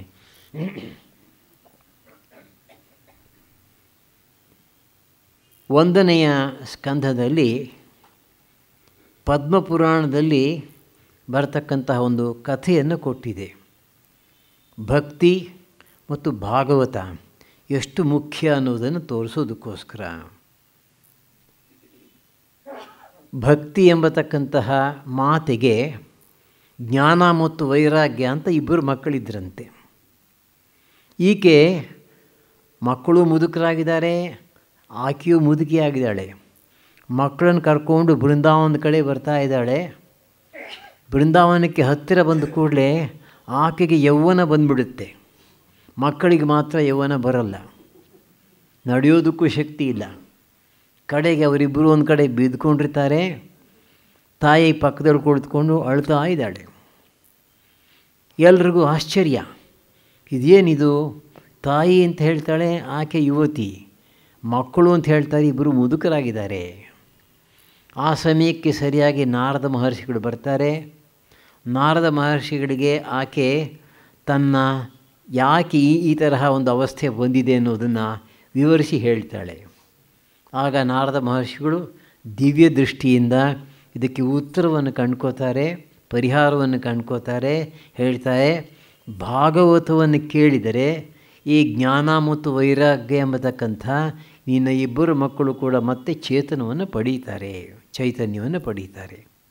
ಆನಂತರ ಕರ್ಕೊಂಡು ಹೋಗ್ತಾಳೆ. ಶುಕ ಮಹರ್ಷಿ ಹೇಳ್ತಾ ಇರತಕ್ಕಂಥ ಭಾಗವತನ್ನು ಕೇಳ್ತಾರೆ. ಕೂಡಲೇ ಅವರಿಬ್ಬರು ಕೂಡ ಯೌವನವನ್ನು ಸಂಪಾದಿಸ್ತಾರೆ. ಅಂದರೆ ಭಾಗವತವನ್ನು ಕೇಳುವುದರಿಂದ ಭಕ್ತಿಯ ಮೂಲಕ ಜ್ಞಾನ ಮತ್ತು ವೈರಾಗ್ಯ ಪುಷ್ಟಿಯನ್ನು ಹೊಂದುತ್ತೆ ಅಂತ ಹೇಳಬಹುದು. ಭಕ್ತಿ ಇಲ್ಲದೆ ಕೇವಲ ವೈರಾಗ್ಯ ಮತ್ತು ಜ್ಞಾನ ಇದ್ದರೆ ಅದರಿಂದ ಪ್ರಯೋಜನವಿಲ್ಲ. ಇದಾದ ಮೇಲೆ ನಾವು ನಾರದ ಮಹರ್ಷಿಯ ಹಿಂದಿನ ಜನ್ಮದ ಕಥೆಯನ್ನು ಕಾಣ್ತೇವೆ. ನಾರದ ಮಹರ್ಷಿಗಳೇ ಹೇಳ್ತಾರೆ, ನಾನು ಹಿಂದಿನ ಜನ್ಮದಲ್ಲಿ ದಾಸೀಪುತ್ರನಾಗಿ ಹುಟ್ಟಿದ್ದೆ. ಚಿಕ್ಕಂದಿನಲ್ಲಿಯೇ ತಂದೆಯನ್ನು ಕಳ್ಕೊಂಡೆ. ತಾಯಿ ಯಾರ್ಯಾರ ಮನೆಯಲ್ಲೋ ದಾಸಿಯಾಗಿ ಕೆಲಸ ಮಾಡಿ ನನ್ನನ್ನು ಸಾಕ್ತಾಯಿದ್ಲು. ಒಂದು ಸಲ ನಾವು ಇದ್ದಂತಹ ಚಿಕ್ಕ ಊರಿಗೆ ಕೆಲವರು ಋಷಿಗಳು, ಮುನಿಗಳು, ಮಹಾತ್ಮರು ಬಂದರು. ಒಂದು ಕೊಂಚ ಕಾಲ ಅಲ್ಲಿ ಅವರು ನಿಂತಿದ್ದರು. ಪ್ರತಿದಿನವೂ ಕೂಡ ತಮ್ಮ ದೈನಂದಿನ ಚಟುವಟಿಕೆಗಳ ಜೊತೆಗೆ ಮಂತ್ರವನ್ನು ಜಪ ಮಾಡ್ತಾಯಿದ್ರು, ಸಂಕೀರ್ತನೆ ಮಾಡ್ತಾಯಿದ್ರು. ನನ್ನನ್ನು ತಾಯಿ ಅವರ ಸೇವೆ ಮಾಡಲಿಕ್ಕೆ ಬಿಟ್ಟಳು. ನಾನು ಅವ್ರ ಜೊತೆಯಲ್ಲಿದ್ದುಕೊಂಡು ಬೆಳಗ್ಗೆಯಿಂದ ರಾತ್ರಿ ತನಕ ಸೇವೆ ಮಾಡ್ತಾಯಿದ್ದೆ. ನನ್ನ ಸೇವೆಯಿಂದ ಅವರಿಗೆ ತುಂಬ ಸಂತೋಷವಾಯಿತು. ಆ ಊರನ್ನು ಬಿಟ್ಟು ಹೋಗುವಾಗ ಅವರು ನನಗೆ ಒಂದು ಮಂತ್ರವನ್ನು ಉಪದೇಶ ಮಾಡಿದ್ರು, ಶ್ರೀಹರಿಯ ಮಂತ್ರವನ್ನು. ಇದನ್ನು ನೀನು ಜಪಿಸ್ತಾ ಇರು, ನೀನು ಒಳ್ಳೆಯದಾಗುತ್ತೆ ಅಂತ. ಅವರು ಊರು ಬಿಟ್ಟು ಹೋದರು. ಇದಾದ ಕೆಲವೇ ದಿನಗಳಲ್ಲಿ ತಾಯಿಗೆ ಹಾವು ಕಚ್ಚಿ ಆಕೆಯೂ ಕೂಡ ಪ್ರಾಣತ್ಯಾಗ ಮಾಡಿದ್ಲು. ನನಗೆ ದಿಕ್ಕೇ ತೋಚದೆ ಒಂದು ಕಾಡಿನಲ್ಲಿ ಓಡಾಡ್ತಾ ಇರುವಾಗ ಕ್ಷಣಕಾಲ ನನಗೆ ನನ್ನ ಹೃದಯದಲ್ಲಿ ಕೃಷ್ಣ ಪರಮಾತ್ಮನ ದರ್ಶನ ಆಯಿತು. ಆ ಸಮಯದಲ್ಲಿ ಒಂದು ಆಕಾಶವಾಣಿ ಆಯಿತು. ಈ ಜನ್ಮದಲ್ಲಿ ನೀನು ನನ್ನನ್ನು ಪಡೆಯಲಿಕ್ಕೆ ಸಾಧ್ಯವಿಲ್ಲ, ಇಷ್ಟಕ್ಕಿಂತ ಹೆಚ್ಚಾಗಿ ಅನುಭವ ಬರೋದಿಲ್ಲ. ಮುಂದಿನ ಜನ್ಮದಲ್ಲಿ ನೀನು ದೇವರ್ಷಿ ಆಗ್ತೀಯೆ ಅಂತ. ಮುಂದಿನ ಜನ್ಮದಲ್ಲಿ ನಾನು ಈ ದೇವಲೋಕದಲ್ಲಿ ಹುಟ್ಟಿ ಈ ಋಷಿತ್ವವನ್ನು ಸಂಪಾದಿಸ್ಕೊಂಡಿದ್ದೇನೆ ಅಂತ ತನ್ನ ಕಥೆಯನ್ನು ನಾರದ ಮಹರ್ಷಿಗಳು ಹೇಳ್ತಾರೆ. ಪರೀಕ್ಷಿತ್ತು ಯಾವ ರೀತಿ ಕಲಿಪುರುಷನನ್ನು ನಿಗ್ರಹಿಸಿದ, ಯಾತಕ್ಕೋಸ್ಕರ ಆತ ಶಾಪವನ್ನು ಪಡ್ಕೊಂಡ ಅಂತನ್ನೋದನ್ನು ನೆನ್ನೆಯ ಪ್ರವಚನದಲ್ಲಿ ಈಗಾಗಲೇ ನೋಡಿದ್ದೇವೆ. 3ನೆಯ ಸ್ಕಂಧದಲ್ಲಿ ಜಯ ವಿಜಯರ ಕಥೆ ಬರುತ್ತೆ. ಸನಕ ಸನಂದನಾದಿ 4 ಜನ ಬಾಲ ಮಹರ್ಷಿಗಳು ಬಂದಿದ್ದಾರೆ. ವೈಕುಂಠವನ್ನು ಪ್ರವೇಶ ಮಾಡಬೇಕು ಅಂತ ಜಯ ವಿಜಯರಿಬ್ಬರೂ ಕೂಡ ಅವರನ್ನು ತಡೀತಾರೆ. ಸುಮ್ಮನೆ ತಡೆಯುವುದಲ್ಲ, ಭಾಳ ಹೀನಾಯವಾಗಿ ಕಾಣ್ತಾರೆ. ಕೆಟ್ಟ ಮಾತುಗಳಿಂದ ಅವರನ್ನು ಬೈತಾರೆ. ಆಗ ಈ ಋಷಿಗಳು ಕೋಪ ಮಾಡಿಕೊಂಡು ಇವರಿಬ್ಬರಿಗೂ ಕೂಡ ಶಾಪವನ್ನು ಕೊಡ್ತಾರೆ. ಅನಂತರ ಪರಮಾತ್ಮನಿಗೆ ಗೊತ್ತಾಗುತ್ತೆ. ಪರಮಾತ್ಮ ತಾನಾಗಿ ಆಚೆ ಒಂದು ದರ್ಶನ ಕೊಡ್ತಾನೆ ಋಷಿಗಳಿಗೆ. ನೀವು ಶಾಪ ಕೊಟ್ಟದ್ದು ಸರಿಯೇ, ನಿಮ್ಮ ಬಳಿ ಇವರು ಈ ರೀತಿ ನಡ್ಕೋಬಾರ್ದಾಗಿತ್ತು ಅಂತ ಪರಮಾತ್ಮ ಹೇಳ್ತಾನೆ. ಜಯ ವಿಜಯರು ಪರಮಾತ್ಮನ ಕಾಲಿಗೆ ಬಿದ್ದು ಕೇಳ್ಕೋತಾರೆ, ಅನಾಹುತ ಆಗೋಯ್ತಲ್ಲ, ನಾವೇನು ಮಾಡೋದು? ಆಗ ಪರಮಾತ್ಮ ಹೇಳ್ತಾನೆ, ನಿಮಗೆ ಉತ್ತಮ ಜನ್ಮದಲ್ಲಿ 7 ಜನ್ಮಗಳಲ್ಲಿ ಉತ್ತಮ ಭಕ್ತರಾಗಿ ಇದ್ದರೆ ಅದನ್ನು ಮುಗಿಸಿದ ಮೇಲೆ ನನ್ನ ಹತ್ರ ಬರಬಹುದು. ಅಥವಾ 3 ಜನ್ಮಗಳನ್ನು ಪಡ್ಕೊಂಡು ರಾಕ್ಷಸ ಜನ್ಮವನ್ನು ಪಡ್ಕೊಂಡು ನನಗೆ ಶತ್ರುವಾಗಿದ್ದುಕೊಂಡು ಆ 3 ಜನ್ಮಗಳಲ್ಲಿ ನನ್ನಿಂದ ವಧಿಸಲ್ಪಟ್ಟು ಮತ್ತೆ ನನ್ನ ಹತ್ರ ಬರಬಹುದು. ಇದು ನಿಮ್ಮಿಷ್ಟ, ಹೇಗೆ ಬೇಕಾದರೂ ಮಾಡಿ ಅಂತ. ಆಗ ಜಯ ವಿಜಯರು ಹೇಳಿದ್ರಂತೆ, ನಮಗೆ ನಿನ್ನನ್ನು ಬಿಟ್ಟಿರಲಿಕ್ಕೆ ಸಾಧ್ಯವಿಲ್ಲ. 7 ಜನ್ಮಗಳು ಕಾಯತಕ್ಕಂಥ ಒಂದು ನಮ್ಮಲ್ಲಿ ಶಾಂತತೆ ಇಲ್ಲ. ಆದ್ದರಿಂದ 3 ಜನ್ಮದಲ್ಲಿ ನಿನಗೆ ವಿರುದ್ಧವಾಗಿದ್ದರೂ ಕೂಡ, ಪಾಪ ಮಾಡಿದ್ರೂ ಕೂಡ ನಾವು 3 ಜನ್ಮಗಳನ್ನು ಮುಗಿಸ್ಕೊಂಡು ನಿನ್ನ ಹತ್ರ ಬರ್ತೇವೆ ಅಂತ. ಅದರ ಪ್ರಕಾರ 3 ಜನ್ಮಗಳನ್ನು ಪಡೀತಾರೆ. ಹಿರಣ್ಯಾಕ್ಷ, ಹಿರಣ್ಯಕಶಿಪು, ರಾವಣ, ಕುಂಭಕರ್ಣ, ಶಿಶುಪಾಲ, ದಂತವಕ್ತ್ರ. ಇದನ್ನೆಲ್ಲ ನಾವು ಈಗಾಗಲೇ ಕೇಳಿದ್ದೇವೆ.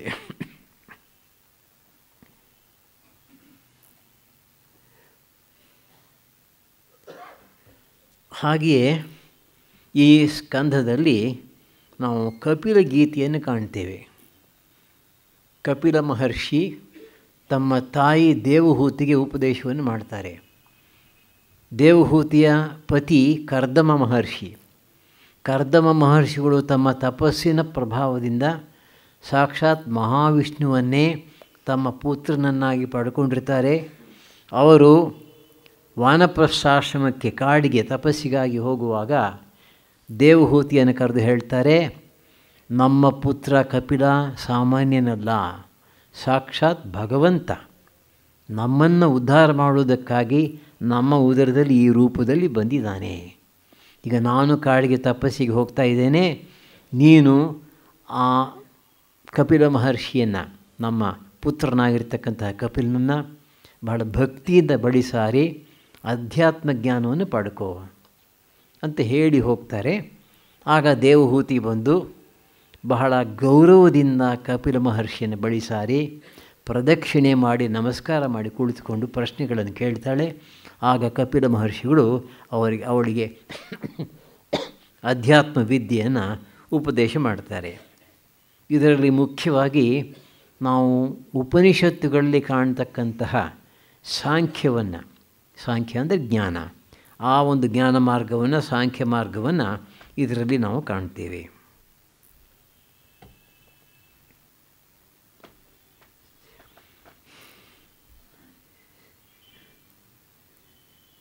ಈ ಸಂದರ್ಭದಲ್ಲಿ ಇನ್ನೂ ಒಂದು ಮಾತು ನೆನಪಿಗೆ ಬರ್ತಾ ಇದೆ. ಜಯವಿಜಯರು ಸಾಮಾನ್ಯರಲ್ಲ. ಮಹಾ ತಪಸ್ಸಿನಿಂದ, ಭಕ್ತಿಯಿಂದ ಆ ಒಂದು ವಿಶೇಷ ಸ್ಥಾನವನ್ನು ಪಡ್ಕೊಂಡಿದ್ದರು ಮತ್ತು ರೂಪದಲ್ಲಿ ಸಾಕ್ಷಾತ್ ಮಹಾವಿಷ್ಣುವಿನ ಹಾಗೆ ಚತುರ್ಭುಜ ರೂಪ, ಶಂಖಾದಿಗಳನ್ನು ಧರಿಸಿದರು. ಹಾಗಿದ್ದರೂ ಕೂಡ ಶಾಪಕ್ಕೆ ಯಾತಕ್ಕೋಸ್ಕರ ಒಳಗಾದರು ಅಂತಂದರೆ ಭಾಗವತ ಅಪಚಾರ. ಭಗವಂತನ ಭಕ್ತರಿಗೆ ಅಪಚಾರ ಮಾಡಿದರೆ ಭಗವಂತನಿಗೆ ಅಪಚಾರ ಮಾಡಿದಷ್ಟೇ ಕೆಟ್ಟದ್ದು. ಒಂದು ಸಲ ಶಾರದಾ ಮಾತೆಯವರು ಹೇಳ್ತಾರೆ, ಯಾರೋ ಒಬ್ಬ ಭಕ್ತ ಯಾರೋ ಒಬ್ಬ ಸಾಧುವನ್ನು ಕುರಿತು ಸ್ವಲ್ಪ ಟೀಕೆ ಮಾಡ್ತಾ ಇರ್ತಾರೆ, ನಿಂದಿಸ್ತಾ ಇರ್ತಾರೆ. ಆಗ ಶಾರದಾ ಮಾತೆಯವರು ಎಚ್ಚರಿಕೆ ಕೊಡ್ತಾರೆ, ಎಂದಿಗೂ ಹಾಗೆ ಮಾಡಬಾರ್ದು, ಅದರಿಂದ ಅವರಿಗೇನೂ ಆಗೋದಿಲ್ಲ, ನಿನಗೂ ತೊಂದರೆಯಾಗುತ್ತೆ. ಭಾಗವತ ಅಪಚಾರ. ದೇವಸ್ಥಾನಕ್ಕೆ ಹೋದರೆ ನಾವು ಕೆಲವು ನೀತಿ ನಿಯಮಗಳನ್ನು ಅನುಸರಿಸಬೇಕಾಗತ್ತೆ. ಹಾಗೆ ಮಾಡುವಾಗ ಕೆಲವನ್ನು ನಾವು ದೂರ ಇಡಬೇಕಾಗತ್ತೆ. ನಮ್ಮ ನಡತೆ ಈ ರೀತಿ ಇರಬೇಕು, ಈ ರೀತಿ ಇರಬಾರದು. ಭಗವದ್ ಅಪಚಾರ. ಆ ಭಗವದ್ ಅಪಚಾರಗಳನ್ನು ಪಟ್ಟಿ ಮಾಡಿದ್ದಾರೆ ಪುರಾಣಗಳಲ್ಲಿ. ಆ ಭಗವದ್ ಅಪಚಾರಗಳಲ್ಲಿ ಒಂದು ಭಾಗವತ ಅಪಚಾರ. ದೇವಸ್ಥಾನಕ್ಕೆ ಬರತಕ್ಕಂತಹ ಭಕ್ತರನ್ನು ಅವಮಾನಿಸಬಾರದು. ಇದಾದ ಮೇಲೆ ಮುಂದಿನದು 4ನೆಯ ಸ್ಕಂಧ. ಇದರಲ್ಲಿ ನಾವು ವಿಶೇಷವಾಗಿ ಧ್ರುವನ ಕಥೆಯನ್ನು ಕಾಣ್ತೇವೆ. ಪ್ರಾರಂಭದಲ್ಲಿ ಈ ಧ್ರುವನ ಕಥೆಯಲ್ಲಿ ಒಂದು ಶ್ಲೋಕ ಬರುತ್ತೆ, ಧರ್ಮಾರ್ಥ ಕಾಮ ಮೋಕ್ಷಾಖ್ಯಂ ಯ ಇಚ್ಛೇತ್ ಶ್ರೇಯ ಆತ್ಮನಃ ಏಕಮೇವ ಹರೇಸ್ತತ್ರ ಕಾರಣಂ ಪಾದಸೇವನಂ. ಈ ಚತುರ್ವಿಧ ಪುರುಷಾರ್ಥಗಳನ್ನು ಪಡೆಯಬೇಕು ಅಂತ ಯಾರಾದರೂ ಇಚ್ಛಿಸ್ತಾ ಇದ್ದರೆ ಅದಕ್ಕೆ ಇರತಕ್ಕಂಥದ್ದು ಒಂದೇ ಒಂದು ಸಾಧನ, ಶ್ರೀಹರಿಯ ಪಾದ ಸೇವನೆ. ಅದನ್ನು ಧ್ರುವ ಮಾಡ್ತಾನೆ. ಕಾಡಿಗೆ ಬಂದಿದ್ದಾನೆ, ತಪಸ್ಸು ಮಾಡಬೇಕು ಅಂಥೇಳಿ ನಾರದ ಮಹರ್ಷಿಗಳು ದಾರಿಯಲ್ಲಿ ಸಿಗ್ತಾರೆ. ನೀನಿನ್ನೂ ಚಿಕ್ಕ ಹುಡುಗ, ಈ ಭಯಂಕರವಾದ ಕಾಡಿನಲ್ಲಿ ಇಂತಹ ತಪಸ್ಸನ್ನು ಮಾಡ್ತಕ್ಕಂತಹ ಶಕ್ತಿ ನಿನಗಿಲ್ಲ, ತೊಂದರೆ ಆಗುತ್ತೆ, ಹೋಗು ಅಂತ ಎಷ್ಟೆಷ್ಟೋ ಹೇಳ್ತಾರೆ. ಆದರೆ ಧ್ರುವ ಬಿಡೋದಿಲ್ಲ, ತನ್ನ ನಿಶ್ಚಯವನ್ನು ಅವ್ರ ಎದುರಿಗೆ ನೇರವಾಗಿ ಹೇಳ್ತಾನೆ. ಆಗ ಅವರಿಗೆ ಸಂತೋಷವಾಗಿ ಯಾವ ರೀತಿ ಅವನು ಸಾಧನೆಯನ್ನು ಮಾಡಬೇಕು ಕಾಡಿನಲ್ಲಿ ಅನ್ನೋದನ್ನು ವಿಸ್ತಾರವಾಗಿ ಹೇಳಿ, ಬೆಳಗ್ಗೆ ಸೂರ್ಯೋದಯದ ಸಮಯದಲ್ಲಿ ಇದ್ದಾಗಿನಿಂದ ರಾತ್ರಿ ಸ್ವಲ್ಪ ಕಾಲ ವಿಶ್ರಾಂತಿ ತಗೊಳ್ಳೋವರೆಗೆ ಯಾವ ರೀತಿ ಡೈಲಿ ರೊಟೀನ್ ಇರಬೇಕು ಅನ್ನೋದನ್ನು ಹೇಳ್ತಾರೆ. ಅದೇ ಸಮಯದಲ್ಲಿ ಅವನಿಗೆ ದ್ವಾದಶಾಕ್ಷರಿ ಮಂತ್ರವನ್ನು ಕೂಡ ಉಪದೇಶ ಮಾಡ್ತಾರೆ.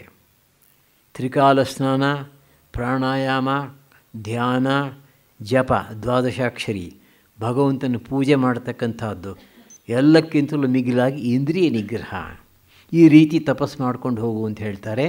ಓಂ ನಮೋ ಭಗವತೆ ವಾಸುದೇವಾಯ. ಇದನ್ನು ಮಹಾಭಾರತದಲ್ಲೂ ಕಾಣ್ತೇವೆ, ಭಾಗವತದಲ್ಲೂ ಕಾಣ್ತೇವೆ. ಧ್ರುವ ಈ ದ್ವಾದಶಾಕ್ಷರಿ ಮಂತ್ರದಿಂದಲೇ ಭಗವಂತನನ್ನು ಸಾಕ್ಷಾತ್ಕಾರ ಮಾಡ್ಕೋತಾನೆ. ನಾವು ಕೃಷ್ಣ ಪರಮಾತ್ಮನ ಪೂಜೆಯನ್ನು ಮಾಡುವಾಗ ದ್ವಾದಶಾಕ್ಷರಿ ಮಂತ್ರದ ಜಪವನ್ನು ಕೂಡ ಮಾಡಬಹುದು. 5ನೆಯ ಸ್ಕಂಧದಲ್ಲಿ ಭರತ ಚಕ್ರವರ್ತಿ, ಅವನೇ ಜಡಭರತನಾದದ್ದು, ಅದರ ವಿಷಯವನ್ನು ವಿಸ್ತಾರವಾಗಿ ಕಾಣ್ತೇವೆ. ಭರತ ಋಷಭ ಮಹರ್ಷಿಯ ಮೊಟ್ಟ ಮೊದಲನೇ ಮಗ, ಚಕ್ರವರ್ತಿ ಆಗ್ತಾನೆ. ಅನಂತರ ಇಡೀ ವಯಸ್ಸಿನಲ್ಲಿ ಎಲ್ಲವನ್ನು ತ್ಯಾಗ ಮಾಡಿ ವಾನಪ್ರಸ್ಥಾಶ್ರಮವನ್ನು ಕೈಕೊಂಡು ಕಾಡಿಗೆ ಬರ್ತಾನೆ. ಕಾಡಿನಲ್ಲಿ ಗುಡಿಸಲು ಮಾಡಿಕೊಂಡು ವಾಸ ಮಾಡ್ತಾ ಇರ್ತಾನೆ. ಅಲ್ಲೊಂದು ಜಿಂಕೆ ಮರಿಯನ್ನು ಕಾಪಾಡ್ತಾನೆ, ನದಿನಲ್ಲಿ ತೇಲಿ ಸಾಯ್ತಾ ಇದ್ದಂಥ ಮರಿಯನ್ನು. ಮತ್ತು ಆ ಜಿಂಕೆ ಮರಿಯ ಮೇಲೆ ತುಂಬ ಆತನಿಗೆ ಪ್ರೀತಿ ವಿಶ್ವಾಸ ಬಂದ ಮೇಲೆ ಸಾಯುವ ಸಮಯದಲ್ಲಿ ಆ ಜಿಂಕೆ ಮರಿಯನ್ನು ಪಕ್ಕದಲ್ಲಿಟ್ಕೊಂಡು ಅದನ್ನೇ ನೋಡ್ತಾ ನೋಡ್ತಾ ಪ್ರಾಣ ಬಿಡ್ತಾನೆ. ಇದರ ಫಲವಾಗಿ ಅದರ ಮುಂದಿನ ಜನ್ಮದಲ್ಲಿ ಜಿಂಕೆಯಾಗಿ ಹುಟ್ಟುತ್ತಾನೆ. ಆದರೆ ಸಾಮಾನ್ಯ ಜಿಂಕೆ ಅಲ್ಲ, ಝೂನಲ್ಲಿರೋ ಜಿಂಕೆ ಅಲ್ಲ, ಅದು ಆಶ್ರಮದಲ್ಲಿರೋ ಜಿಂಕೆ. ಅದಕ್ಕೆ ಹಿಂದಿನ ಜನ್ಮದ ಜ್ಞಾನ ಇತ್ತಂತೆ. ಅಯ್ಯೋ ಎಂಥ ಕೆಲಸ ಮಾಡಿದೆ ನಾನು, ಅಂತಕಾಲೇಚ ಮಾವಿಯೋ ಅಂತ ಭಗವಂತ ಗೀತೆಯಲ್ಲಿ ಹೇಳ್ತಾನೆ.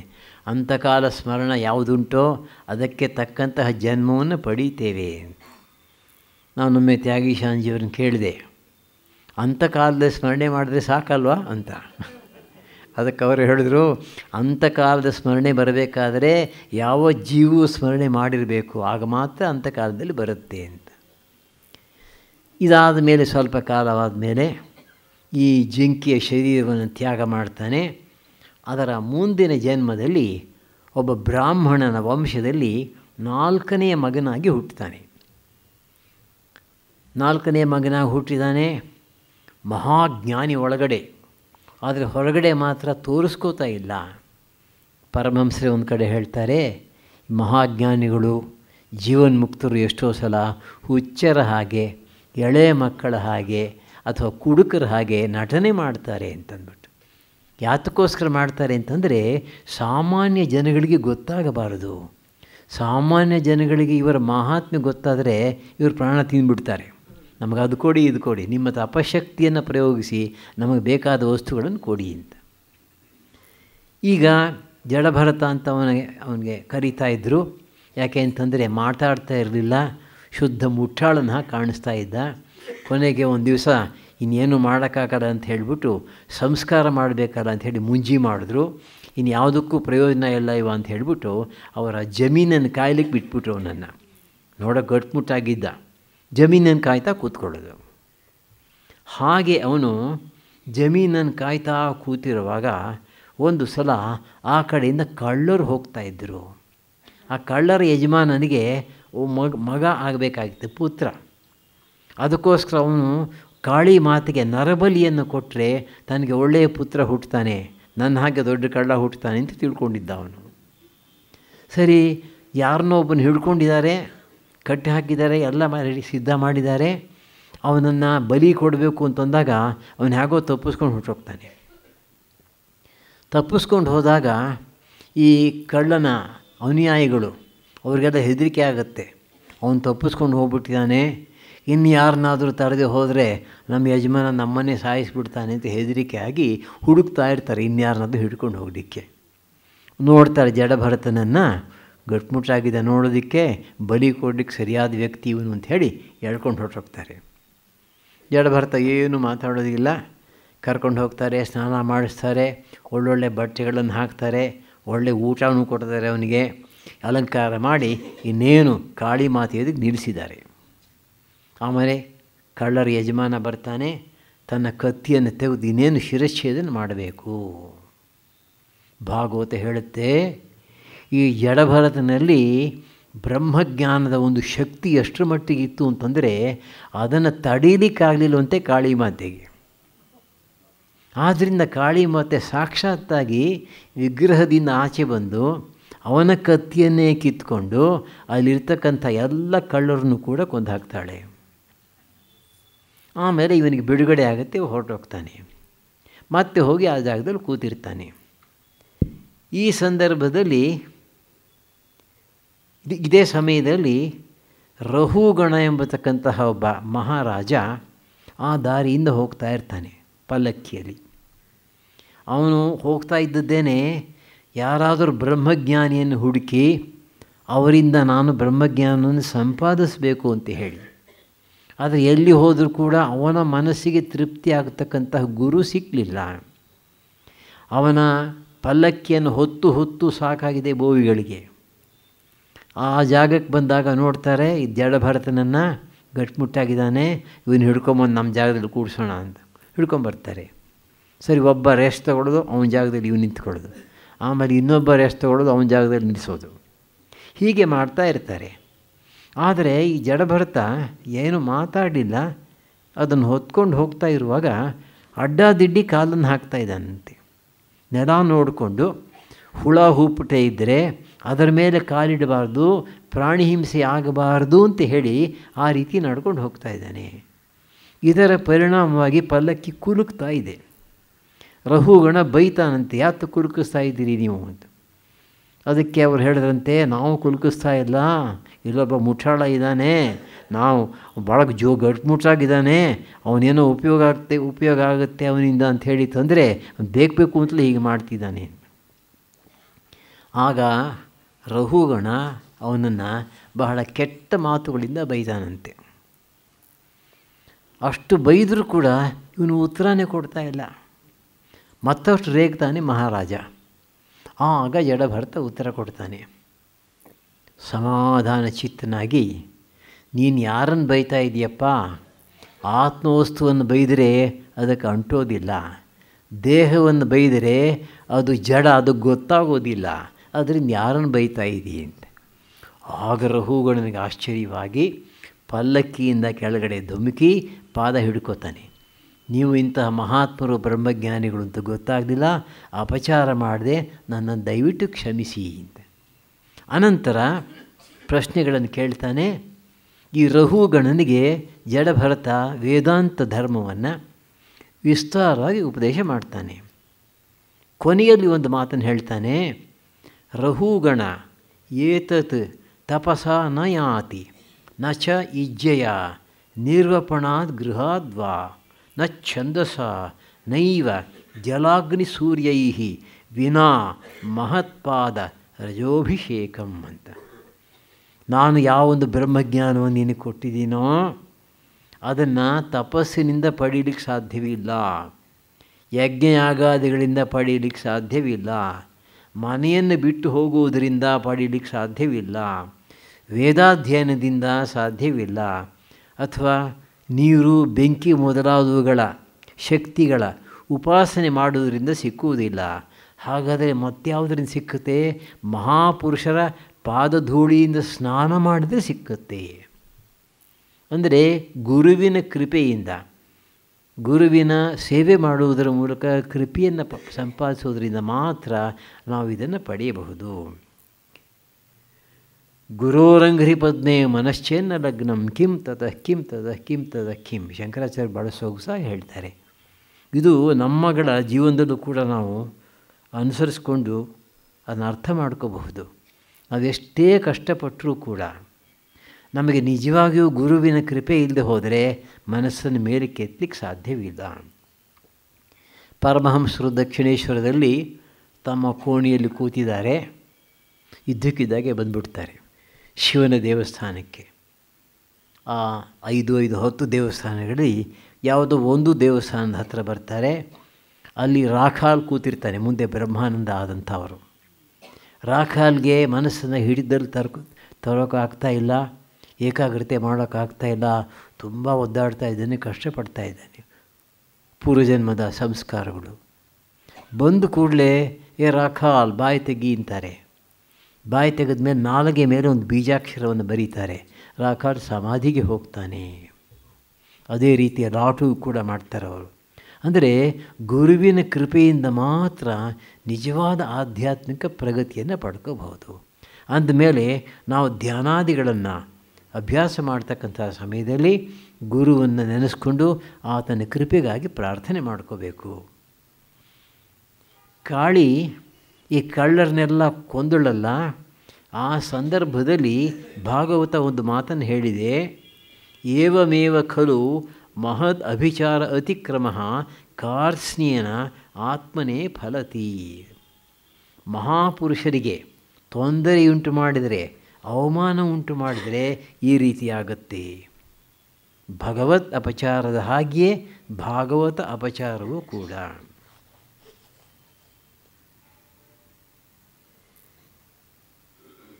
ಬಹುಶಃ ಒಂದು ನಿಜವಾಗಿ ನಡೆದಂತಹ ಘಟನೆಯನ್ನು ಈ ಸಂದರ್ಭದಲ್ಲಿ ಹೇಳಬೇಕು ಅಂತ ಅನ್ನಿಸ್ತಾ ಇದೆ. ನಿಮಗೆಲ್ಲ ಗೊತ್ತಿರಬಹುದು ಶಿವಗಂಗೆಯಲ್ಲಿ ಒಬ್ಬರು ಶಂಕರಾಚಾರ್ಯರಿದ್ದಾರೆ, ಮೈನರ್ ಮಠ. ಇದು ಸುಮಾರು ನಡೆದು ಒಂದು 80-100 ವರ್ಷಗಳಾಗಿರ್ಬೋದು. ಆಗ ಪೀಠಾಧಿಪತಿಗಳಾಗಿದ್ದವರು ತುಂಬ ತಪೋಮಯ ಜೀವನವನ್ನು ನಡೆಸಿ ಅಸಾಧ್ಯವಾಗಿರ್ತಕ್ಕಂತಹ ಶಕ್ತಿಗಳನ್ನು ಸಂಪಾದಿಸಿದಂಥ ಶಂಕರಾಚಾರ್ಯರು. ಅವರ ಮಠದಲ್ಲಿ ಮ್ಯಾನೇಜರು ಒಬ್ಬ, ಆತ ಪೂರ್ವಾಶ್ರಮದಲ್ಲಿ ಇವರಿಗಿಂತ ಸ್ವಲ್ಪ ಹಿರಿಯ, ಇವನು ಚಿಕ್ಕಂದಿನಿಂದ ನೋಡಿದ್ದ. ಆದ್ದರಿಂದ ಇವ್ರನ್ನ ಕಂಡ್ರೆ ಸ್ವಲ್ಪನೂ ಗೌರವ ಇಲ್ಲ, ಯಾವಾಗಲೂ ಅವ್ರನ್ನ ಕಂಟ್ರೋಲ್ ಮಾಡ್ತಾ ಇರ್ತಕ್ಕಂಥದ್ದು. ಅಷ್ಟೇ ಅಲ್ಲ, ಪದೇ ಪದೇ ಅವ್ರನ್ನ ಬೈತಾ ಇದ್ದಂತೆ. ಇವರು ಸುಮ್ಮನೆ ಇರ್ತಾಯಿದ್ರು. ಇನ್ನೂ ಒಂದು ಘಟನೆಯನ್ನು ಹೇಳ್ತಾರೆ. ವರ್ಷಕ್ಕೆ ಒಮ್ಮೆ ಅಲ್ಲಿ ಉತ್ಸವ ಮಾಡ್ತಾರೆ. ಆ ಉತ್ಸವದ ಸಮಯದಲ್ಲಿ ಸುತ್ತಮುತ್ತಲಿನ ಹಳ್ಳಿಗಳಿಂದ ಜನ ಬರ್ತಾರೆ. ಸುಮಾರು 2,000ದಿಂದ 3,000ದವರೆಗೆ ಬರ್ತಕ್ಕಂಥ ಜನಗಳಿಗೆ ಪಾಯಸ ಮಾಡಿ ಹಂಚ್ತಾರೆ. ಪಾಯಸ ಎಷ್ಟು ರುಚಿಕರವಾಗಿರುತ್ತೆ ಅಂತಂದರೆ ಅದನ್ನು ತಗೊಳ್ಳೋಕ್ಕೋಸ್ಕರ ಜನ ಬರ್ತಿದ್ರಂತೆ. ಒಂದು ವರ್ಷ ಏನಾಗಿದೆ, ಇವರು 3,000 ಜನಕ್ಕೆ ಮಾಡಿದ್ದಾರೆ, 6,000 ಜನ ಬಂದಿದ್ದಾರೆ. ಏನು ಮಾಡೋದು? ಗಾಬರಿ ಆಗೋಯ್ತು. ಮತ್ತೆ ಅಡುಗೆ ಮಾಡಲಿಕ್ಕೆ ಅವಕಾಶ ಇಲ್ಲ. ಆಗ ಶಂಕರಾಚಾರ್ಯ ಹೇಳಿದ್ರಂತೆ, ಅವರು ಹೇಳಿದ್ರಂತೆ, ಎಲ್ಲ ಅಡುಗೆ ಮಾಡಿರ್ತಕ್ಕಂಥ ವಸ್ತುಗಳನ್ನು ಇಡಿ ಅಂತ ಹೇಳಿ ಅದರ ಮೇಲೆ ಒಂದು ಬಟ್ಟೆಯನ್ನು ಮುಚ್ಚಿಸಿದ್ರು. ತಾವು ಅನ್ನಪೂರ್ಣ ಮಾತೆಯ ಜಪವನ್ನು ಮಾಡಿದ್ರು. ಆನಂತರ ತೆಗೆಸಿದ್ರು. ಹಂಚಿದಾಗ 6,000 ಜನಕ್ಕೆ ಹಂಚಿ ಇನ್ನೂ ಉಳಿತಂತೆ. ಅಂತಹ ಒಂದು ಶಕ್ತಿ ಅವರಲ್ಲಿತ್ತು. ಒಮ್ಮೆ ಏನಾಗಿದೆ, ಇವು ತುಂಬ 10,000 ಜನರ ಜೊತೆಗೆ ಮಾತನಾಡ್ತಾ ಇರುವಾಗ ಈ ಮನುಷ್ಯ ಬಂದು ಅವ್ರನ್ನ ಹುಚ್ಚಾಪಟ್ಟೆ ಬೈಲಿಕ್ಕೆ ಶುರು ಮಾಡ್ದ. ಎಷ್ಟು ಅಂತಂದರೆ ಅತ್ಯಂತ ಕೆಟ್ಟ ಮಾತುಗಳಿಂದ. ಅದುವರೆಗೂ ತಡ್ಕೊಂಡಿದ್ದವರು ಒಂದು ಮಾತನ್ನು ಹೇಳಿದ್ರಂತೆ, ನೋಡು, ನೀನು ಹೊಲಸು ಮಾತಾಡ್ತಾ ಇದ್ದೀ, ನಿನ್ನ ಬಾಯಿಂದ ಹೊಲಸೇ ಬರುತ್ತೆ ಅಂದ್ಬಿಟ್ರಂತೆ. ಅದರ ಪರಿಣಾಮವಾಗಿ ವಿತಿನ್ ಎ ಮಂತ್ ಒಂದು ವಿಚಿತ್ರವಾದ ಕಾಯಿಲೆ, ಕೆಳಗಡೆ ಹೋಗ್ತಕ್ಕಂಥದ್ದೆಲ್ಲ ಮೇಲ್ಗಡೆ ಬರಲಿಕ್ಕೆ ಪ್ರಾರಂಭ ಆಯಿತು. ನರಡಿ ಸತ್ತ ಆ ಮನುಷ್ಯ. ಇದು ನಿಜವಾಗಿ ನಡೆದದ್ದು. ಅದನ್ನು ಅವರ ಶಿಷ್ಯರೊಬ್ಬರು ನಮಗೆ ಹೇಳಿದ್ದು. ಅಂದರೆ ಮಹತ್ ಅತಿಕ್ರಮ, ಮಹಾಪುರುಷರನ್ನು ಯಾವ ರೀತಿಯಲ್ಲೂ ಕೂಡ ನಾವು ಅಗೌರವದಿಂದ ಕಾಣಬಾರದು. ಇನ್ನು 6ನೆಯ ಸ್ಕಂಧ, ಇದರಲ್ಲಿ ಅಜಾಮಿಳನ ಕಥೆಯನ್ನು ವಿಸ್ತಾರವಾಗಿ ಕಾಣ್ತೇವೆ.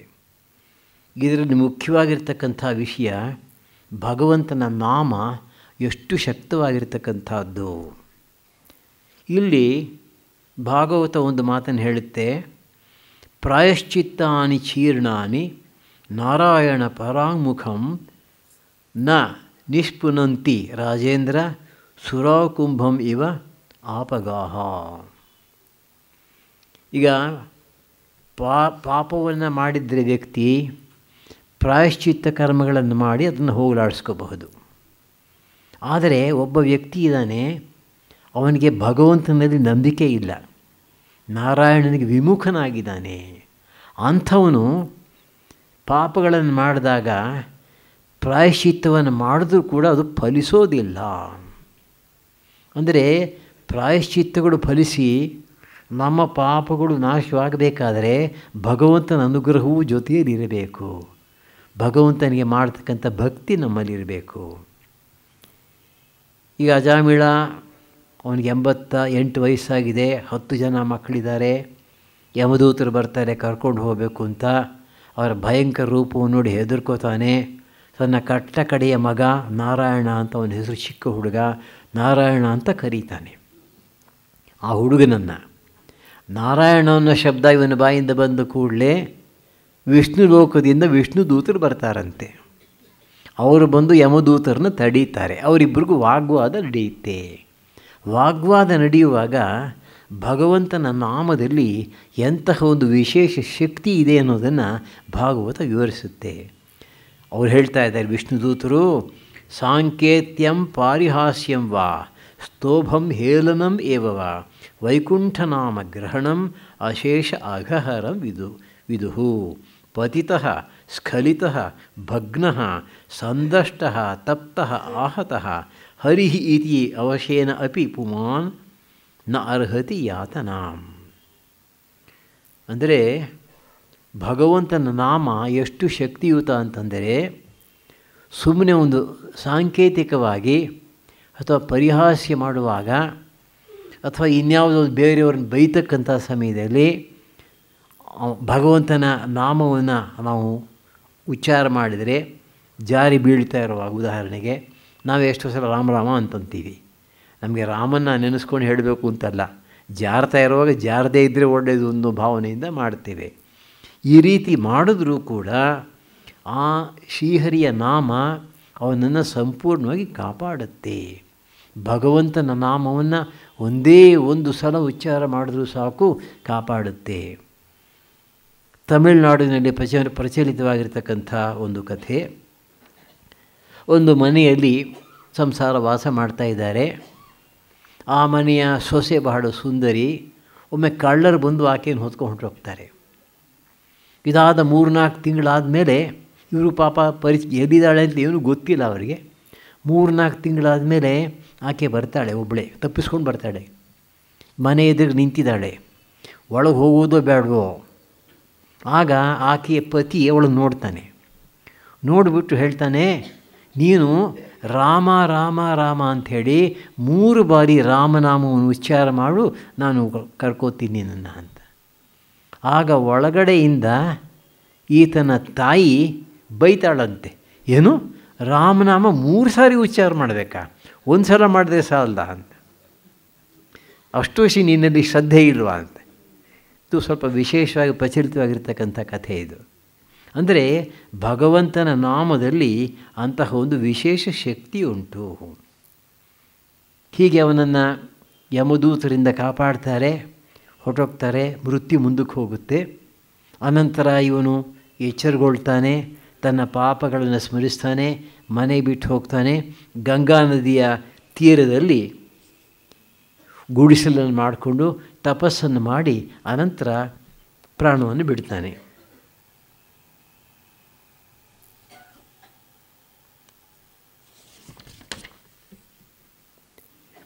ಏಳನೆಯ ಸ್ಕಂಧದಲ್ಲಿ ಪ್ರಹ್ಲಾದನ ಕಥೆ ವಿಸ್ತಾರವಾಗಿ ಬರುತ್ತೆ. ಪ್ರಹ್ಲಾದ ತಾಯ ಗರ್ಭದಲ್ಲಿರುವಾಗ ನಾರದ ಮಹರ್ಷಿಗಳು ಆಕೆಯನ್ನು ತಮ್ಮ ಆಶ್ರಮದಲ್ಲಿ ಇಟ್ಕೊಂಡು ಭಾಗವತ ಧರ್ಮವನ್ನು ಉಪದೇಶ ಮಾಡ್ತಾಯಿದ್ದರು. ಎಷ್ಟೋ ಸಲ ಆಕೆ ನಿದ್ದೆ ಮಾಡೋಳಂತೆ.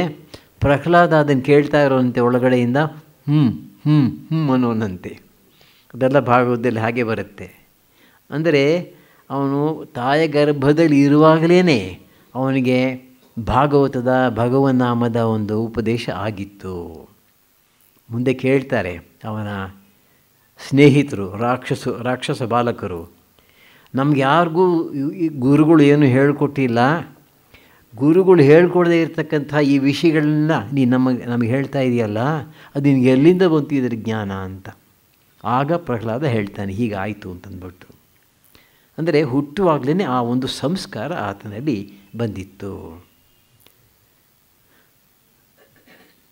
ಅಂದಮೇಲೆ ಈ ಸಂದರ್ಭದಲ್ಲಿ ಇನ್ನೂ ಒಂದು ಮಾತನ್ನು ಹೇಳಲಿಕ್ಕೆ ಬಯಸ್ತೇನೆ. ಗರ್ಭಿಣಿಯಾಗಿರ್ತಕ್ಕಂತಹ ಸ್ತ್ರೀಯರು ಆ ಸಮಯದಲ್ಲಿ ಭಗವಂತನ ನಾಮವನ್ನು ಕೇಳ್ತಾ ಇರಬೇಕು. ನಾನು ಕೇಳಿರ್ತಕ್ಕಂಥದ್ದು ವಿಶೇಷವಾಗಿ ಭಾಗವತದ 10ನೇ ಸ್ಕಂಧದ 3ನೇ ಅಧ್ಯಾಯ ಶ್ರೀಕೃಷ್ಣ ಜನ್ಮ, ಆ ಭಾಗವನ್ನು ಪ್ರತಿ ದಿವಸ ಪಾರಾಯಣ ಮಾಡ್ತಾ ಇರಬೇಕು. ಅದರಿಂದ ಸಂಪೂರ್ಣವಾಗಿ ಸಹಾಯವಾಗುತ್ತೆ ಅಂತ. ಇದಾದಮೇಲೆ ನಾವು ನೋಡ್ತೀವಿ ಹೇಗೆ ಹಿರಣ್ಯಕಶಿಪು ತಪಸ್ಸನ್ನು ಮಾಡಿ ತನ್ನ ವಿಶೇಷ ಶಕ್ತಿಗಳನ್ನು ಸಂಪಾದಿಸಿಕೊಂಡು ಇಂದ್ರಾದಿ ದೇವತೆಗಳನ್ನೆಲ್ಲ ಗೆಲ್ತಾನೆ ಇತ್ಯಾದಿ. ಆನಂತರ ಪ್ರಹ್ಲಾದನ ಮೂಲಕ ಕೊನೆಯಲ್ಲಿ ನರಸಿಂಹಾವತಾರದಿಂದ ಅವನು ಸಾಯ್ತಾನೆ. ಹಿರಣ್ಯಕಶಿಪು ಅನ್ನೋ ಹೆಸರು ಕೂಡ ಬಹಳ ಅರ್ಥಗರ್ಭಿತವಾಗಿರ್ತಕ್ಕಂಥ ಹೆಸರು. ಕಶಿಪು ಅಂತಂದರೆ ಅನ್ನ, ಅವನಿಗೆ ಚಿನ್ನವೇ ಅನ್ನ. ಅಂದರೆ ಯಾವಾಗಲೂ ಚಿನ್ನ ತಿಂತಾ ಇರೋದು ಅಂತಂದರೆ ಐಶ್ವರ್ಯವನ್ನು ಸಂಪಾದಿಸಿಟ್ಕೊಳ್ತಾ ಇರ್ತಕ್ಕಂಥದ್ದು. ಅದರಿಂದ ಅವನು ದುರ್ಗತಿಯನ್ನು ಪಡ್ಕೊಂಡ. ಇದೇ ಸಂದರ್ಭದಲ್ಲಿ ಇನ್ನೂ ಒಂದು ಮಾತನ್ನು ಭಾಗವತ ಹೇಳುತ್ತೆ. ಭಗವಂತನ ನಾಮ ಪ್ರಹ್ಲಾದನನ್ನು ಎಲ್ಲ ಸಂದರ್ಭಗಳಲ್ಲಿಯೂ ಕೂಡ ಕಾಪಾಡ್ತು. ಕೆಲವು ವರ್ಷಗಳ ಹಿಂದೆ ಪೇಪರ್ನಲ್ಲಿ ಬಂದಿತ್ತು, ಸುಮಾರು 8-10 ವರ್ಷದ ಹುಡುಗ ಅಕಸ್ಮಾತ್ತಾಗಿ ನಯಾಗ್ರಾ ಫಾಲ್ಸಲ್ಲಿ ಬಿದ್ದುಬಿಡ್ತಾನೆ. ಮೇಲ್ಗಡೆ ಈ ಕಡೆ ಸಿಗ್ತಾನೆ ದೋಣಿನಲ್ಲಿ. ಅಂದರೆ ನಯಾಗ್ರಾ ಫಾಲ್ಸಲ್ಲಿ ಬಿದ್ದರೂ ಕೂಡ ಬಹುಶಃ ಒಂದು 500 ಅಡಿ ಅವನು ಪ್ರಯಾಣ ಮಾಡಿದರೂ ಕೂಡ ಸಾಯಲಿಲ್ಲ, ಏನೂ ಆಗಲಿಲ್ಲ ಆ ಮನುಷ್ಯನಿಗೆ. ಇದನ್ನೇ ಹಣೆ ಬರಹ ಅಂತ ಅನ್ನೋದು. ಅದೇ ಮತ್ತೊಬ್ಬ ವ್ಯಕ್ತಿ ಮೇಷ್ಟ್ರು ಹಿಡಿತಾ ಇರಬೇಕಾದ್ರೆ ಆ ಶೂ ಲೇಸು ಬಿಚ್ಕೊಂಡು ಕಾಲಿಗೆ ಸುತ್ತಕೊಂಡು ಊರಡಿ ಸತ್ತ. ಎರಡೂ ಆಗುತ್ತೆ. ಭಗವಂತನ ನಾಮವನ್ನು ಸದಾ ಕಾಲು ಉಚ್ಚಾರ ಮಾಡ್ತಾ ಇದ್ದರೆ ಅದು ನಮ್ಮನ್ನು ಕಾಪಾಡುತ್ತೆ ಅನ್ನೋದು ಮುಖ್ಯವಾಗಿರ್ತಕ್ಕಂಥ ವಿಷಯ.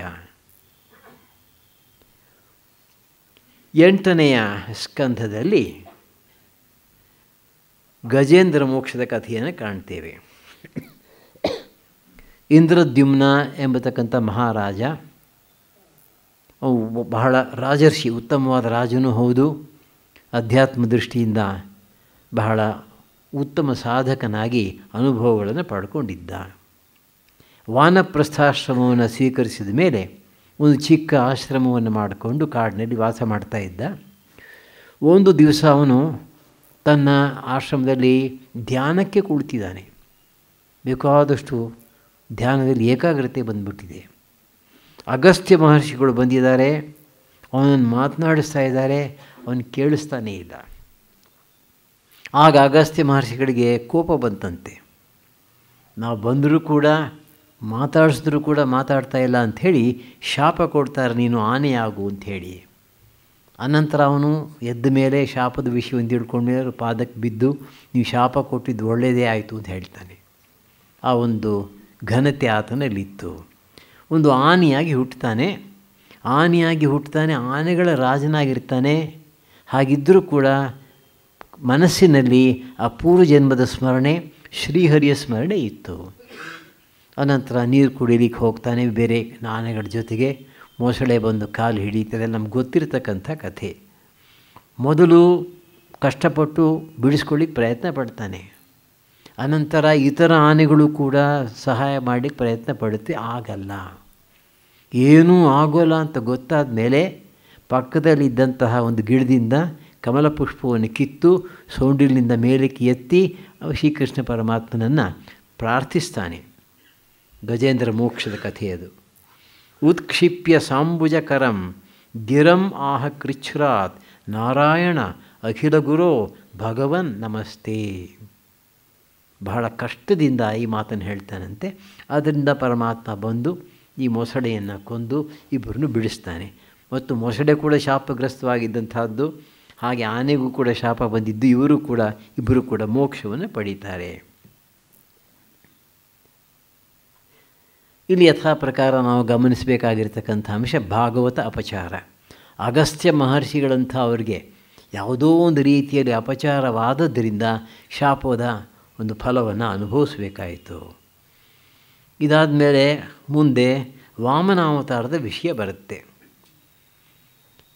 ಇಂದ್ರ ತನ್ನ ಸಾಮ್ರಾಜ್ಯವನ್ನು ಕಳ್ಕೊಂಡಿರ್ತಾನೆ ರಾಕ್ಷಸರ ಬಲಿಚಕ್ರವರ್ತಿಯ ಫಲವಾಗಿ. ಆಗ ಅದಿತಿ ತುಂಬ ದುಃಖ ಪಡ್ತಾಳೆ. ನನ್ನ ಮಕ್ಕಳಾಗಿರ್ತಕ್ಕಂತಹ ದೇವತೆಗಳು ರಾಜ್ಯವನ್ನು ಕಳ್ಕೊಂಡಿದ್ದಾರಲ್ಲ, ದಿಕ್ಕಿಲ್ಲದ ಅನಾಥರಾಗಿದ್ದಾರಲ್ಲ. ಆದ್ದರಿಂದ ನಮ್ಮಲ್ಲಿ ಪರಮಾತ್ಮ ಯಾವುದಾದ್ರೂ ಒಂದು ರೀತಿಯಲ್ಲಿ ಜನ್ಮ ತಾಳಿ ನಮ್ಮನ್ನು ಕಾಪಾಡಬೇಕು ಅಂತ ಕಶ್ಯಪ ಮಹರ್ಷಿಗಳನ್ನು ಕೇಳಿದಾಗ ಕಶ್ಯಪ ಮಹರ್ಷಿಗಳು ಹೇಳ್ತಾರೆ, ಸುಮ್ಮನೆ ಭಗವಂತ ನಮ್ಮಲ್ಲಿ ಜನ್ಮ ತಾಳೋದಿಲ್ಲ, ಅದಕ್ಕಾಗಿ ವ್ರತವನ್ನು ಮಾಡಬೇಕು ಅಂತ ಹೇಳಿ ಪಯೋವ್ರತ ಅನ್ನೋ ಒಂದು ವಿಶೇಷ ವ್ರತವನ್ನು ಅವರು ಹೇಳಿಕೊಡ್ತಾರೆ. ಮುಖ್ಯವಾಗಿ ಕೇವಲ ಹಾಲಿನಿಂದಲೇ ಜೀವಿಸ್ತಾ ಭಗವನ್ ನಾಮಸ್ಮರಣೆಯನ್ನು ಪೂಜಾದಿಗಳನ್ನು ಮಾಡಬೇಕು. ಈ ಪಯೋವ್ರತವನ್ನು ನಾವು ಈ 8ನೆಯ ಸ್ಕಂಧದಲ್ಲಿ ವಿಸ್ತಾರವಾಗಿ ಕಾಣ್ತೇವೆ. ಅನಂತರ ವಾಮನಾವತಾರ ಆಗುತ್ತೆ. ಬಲಿಚಕ್ರವರ್ತಿಯ ಕಥೆಯನ್ನು ಕೂಡ ನಾವು ಕಂಡಿದ್ದೀವಿ, ಅದನ್ನು ಕೂಡ ಇಲ್ಲಿ ಕಾಣ್ತೇವೆ. ಬಲಿಚಕ್ರವರ್ತಿಯ ಭಕ್ತಿ, ಆ ಭಕ್ತಿಯಿಂದ ಆತನ ಮಾಡ್ತಕ್ಕಂಥ ಪ್ರಾರ್ಥನೆ ಇದು ಒಂದು ವಿಶೇಷ ಕೊಡುಗೆ ಈ ಭಾಗವತದ 8ನೇ ಸ್ಕಂದದ್ದು ಅಂತ ಹೇಳಬಹುದು. ಮುಂದಿನದು 9ನೇ ಸ್ಕಂದ. ಇದರಲ್ಲಿ ಅಂಬರೀಷನ ಕಥೆ, ದುರ್ವಾಸನ ಕಥೆ ಬರುತ್ತೆ. ಅಂಬರೀಷ ಉಪವಾಸ ಮಾಡಿದ್ದಾನೆ, ಪಾರಣೆ ಮಾಡಬೇಕು. ಆ ಸಮಯಕ್ಕೆ ಸರಿಯಾಗಿ ದುರ್ವಾಸರು ಬರ್ತಾರೆ. ಆಗ ತಾವು ಕೂಡ ಪಾರಣೆ ಮಾಡಿ ಊಟ ಮಾಡಿ ಅಂತ ಕೇಳಿದಾಗ, ಇಲ್ಲ ನಾನು ನದಿಗೆ ಹೋಗ್ಬಿಟ್ಟು ಸ್ನಾನಾದಿಗಳನ್ನ ಮುಗಿಸ್ಕೊಂಬರ್ತೀನಿ ಅಂತ ಹೇಳ್ತಾರೆ. ಬೇಕು ಅಂತ ನಿಧಾನ ಮಾಡ್ತಾರೆ. ಅಂದರೆ ಹಳೆಯ ಕಾಲದಲ್ಲೂ ಕೂಡ ತೊಂದರೆ ಕೊಡೋಕೆ ಹುಟ್ಟಿದ್ದಂಥ ವ್ಯಕ್ತಿಗಳು ಇದ್ದರು ಅಂತಾಯಿತು. ಸರಿ, ಈಗೇನು ಮಾಡೋದು? ಆ ಒಂದು ವಿಶೇಷ ಮುಹೂರ್ತ ಹೋಗ್ತಾ ಇದೆ. ಆ ಮುಹೂರ್ತದೊಳಗೆ ಪಾಲನೆ ಮಾಡಿದ್ರೆ ಮಾತ್ರ ಪುಣ್ಯ ಫಲ ಸಿಕ್ಕುತ್ತೆ.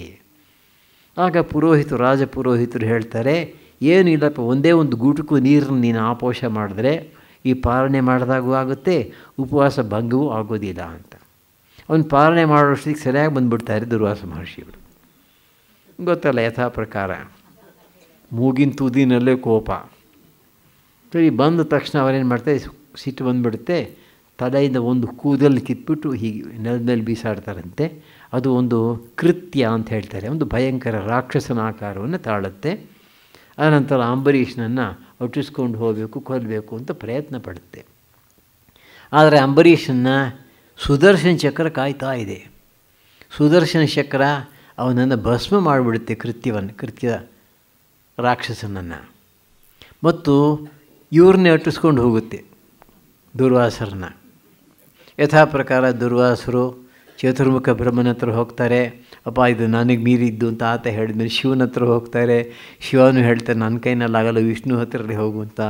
ವಿಷ್ಣುವಿನ ಹತ್ತಿರ ಹೋದರೆ ನನ್ನ ಕೈನಲ್ಲೂ ಇಲ್ಲ. ಸಾಧವೋ ಹೃದಯ ಮಹ್ಯಂ ಸಾಧೂನಾಂ ಹೃದಯಂತು ಅಹಂ ಭಕ್ತಪರಾಧೀನೋ ಹಿ ಅಸ್ವತಂತ್ರ ಇವ ದ್ವಿಜ ಸಾಧುಷು ಪ್ರಹಿತಂ ತೇಜ ಪ್ರಹರ್ತು ಕುರುತೆ ಅಶಿವಂ. ಭಗವಂತ ಹೇಳ್ತಾನೆ, ಸಾಧುಗಳು ನನ್ನ ಹೃದಯ, ನಾನು ಅವರ ಹೃದಯ. ನಾನು ಭಕ್ತರಿಗೆ ಪರಾಧೀನ, ಅವ್ರು ಹೇಳಿದಾಗ ನಾನು ಕೇಳಬೇಕು, ನನಗೆ ಸ್ವಾತಂತ್ರ್ಯ ಇಲ್ಲ. ಆದ್ದರಿಂದ ನೀನು ಅವನ ಬಳಿಗೆ ಹೋಗು. ಆವಾಗ ಒಂದು ಮಾತನ್ನು ಹೇಳ್ತಾನೆ ಪರಮಾತ್ಮ, ಸಾಧುಷು ಪ್ರಹಿತಂ ತೇಜ ಪ್ರಹರ್ತು ಕುರುತೆ ಅಶಿವಂ. ಯಾರು ಸಾಧುಗಳಿಗೆ ತೊಂದರೆಯನ್ನು ಉಂಟು ಮಾಡಬೇಕು ಅಂತ ಮಾಡ್ತಾರೋ, ಪ್ರಯತ್ನ ಮಾಡ್ತಾರೋ, ಅವರಿಗೆ ಅದರಿಂದ ತೊಂದರೆ ಆಗುತ್ತೆ. ನೋಡಿ, ಬ್ಲ್ಯಾಕ್ ಮ್ಯಾಜಿಕ್ ಅಂತ ಕೇಳಿದ್ದೀವಿ. ಈಗಲೂ ಕೂಡ ಈಗಿನ ಕಾಲದಲ್ಲೂ ಜನ ಮಾಡೋದುಂಟು. ಅದರಲ್ಲಿ ಒಂದು ನಿಯಮ ಇದೆ. ಸತ್ಪುರುಷರ ಬಗ್ಗೆ ಇದನ್ನು ಮಾಡಿದ ಪಕ್ಷದಲ್ಲಿ ಅದು ಅವರಿಗೆ ತಗೊಳ್ಳೋ ಬದಲು ಇವರನ್ನೇ ತಿಂದು ಹಾಕಿಬಿಡುತ್ತೆ, ಅವರಿಗೆ ತೊಂದರೆ ಆಗುತ್ತೆ. ಇದಾದ ಮೇಲೆ ಮುಂದಿಂದು ಭಗೀರಥನ ಕಥೆ. ಭಗೀರಥ ಬಹಳ ಕಷ್ಟಪಟ್ಟು ಗಂಗೆಯನ್ನು ಭೂಲೋಕಕ್ಕೆ ತರ್ತಾನೆ.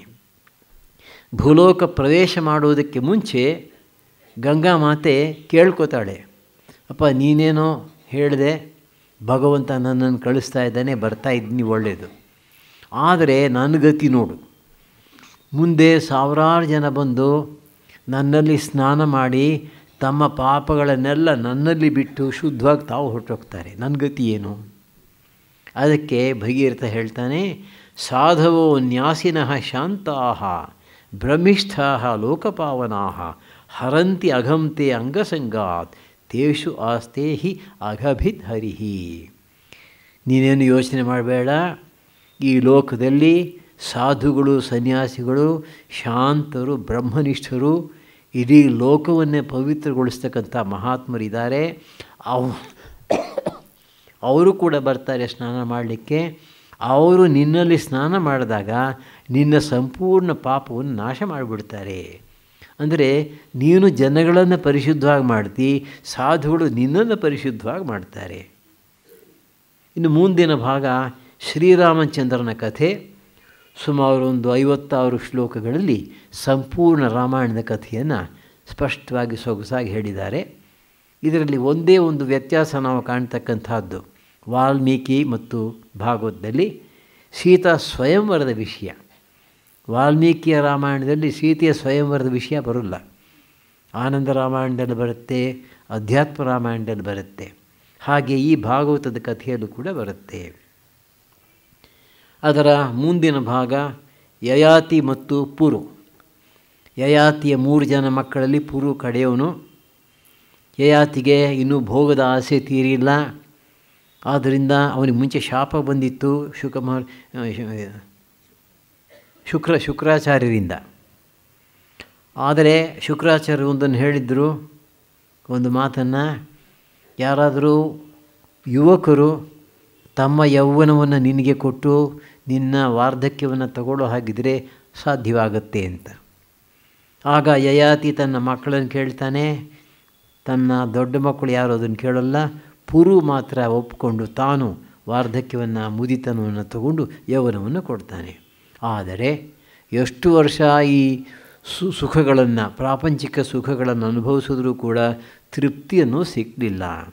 ನಜಾತು ಕಾಮಃ ಕಾಮಾನಾಂ ಉಪಭೋಗೇನ ಶಾಮ್ಯತಿ ಹವಿಷಾ ಕೃಷ್ಣವರ್ತ್ಮೇವ ಭೂಯ ಏವ ಅಭಿವರ್ಧತೆ.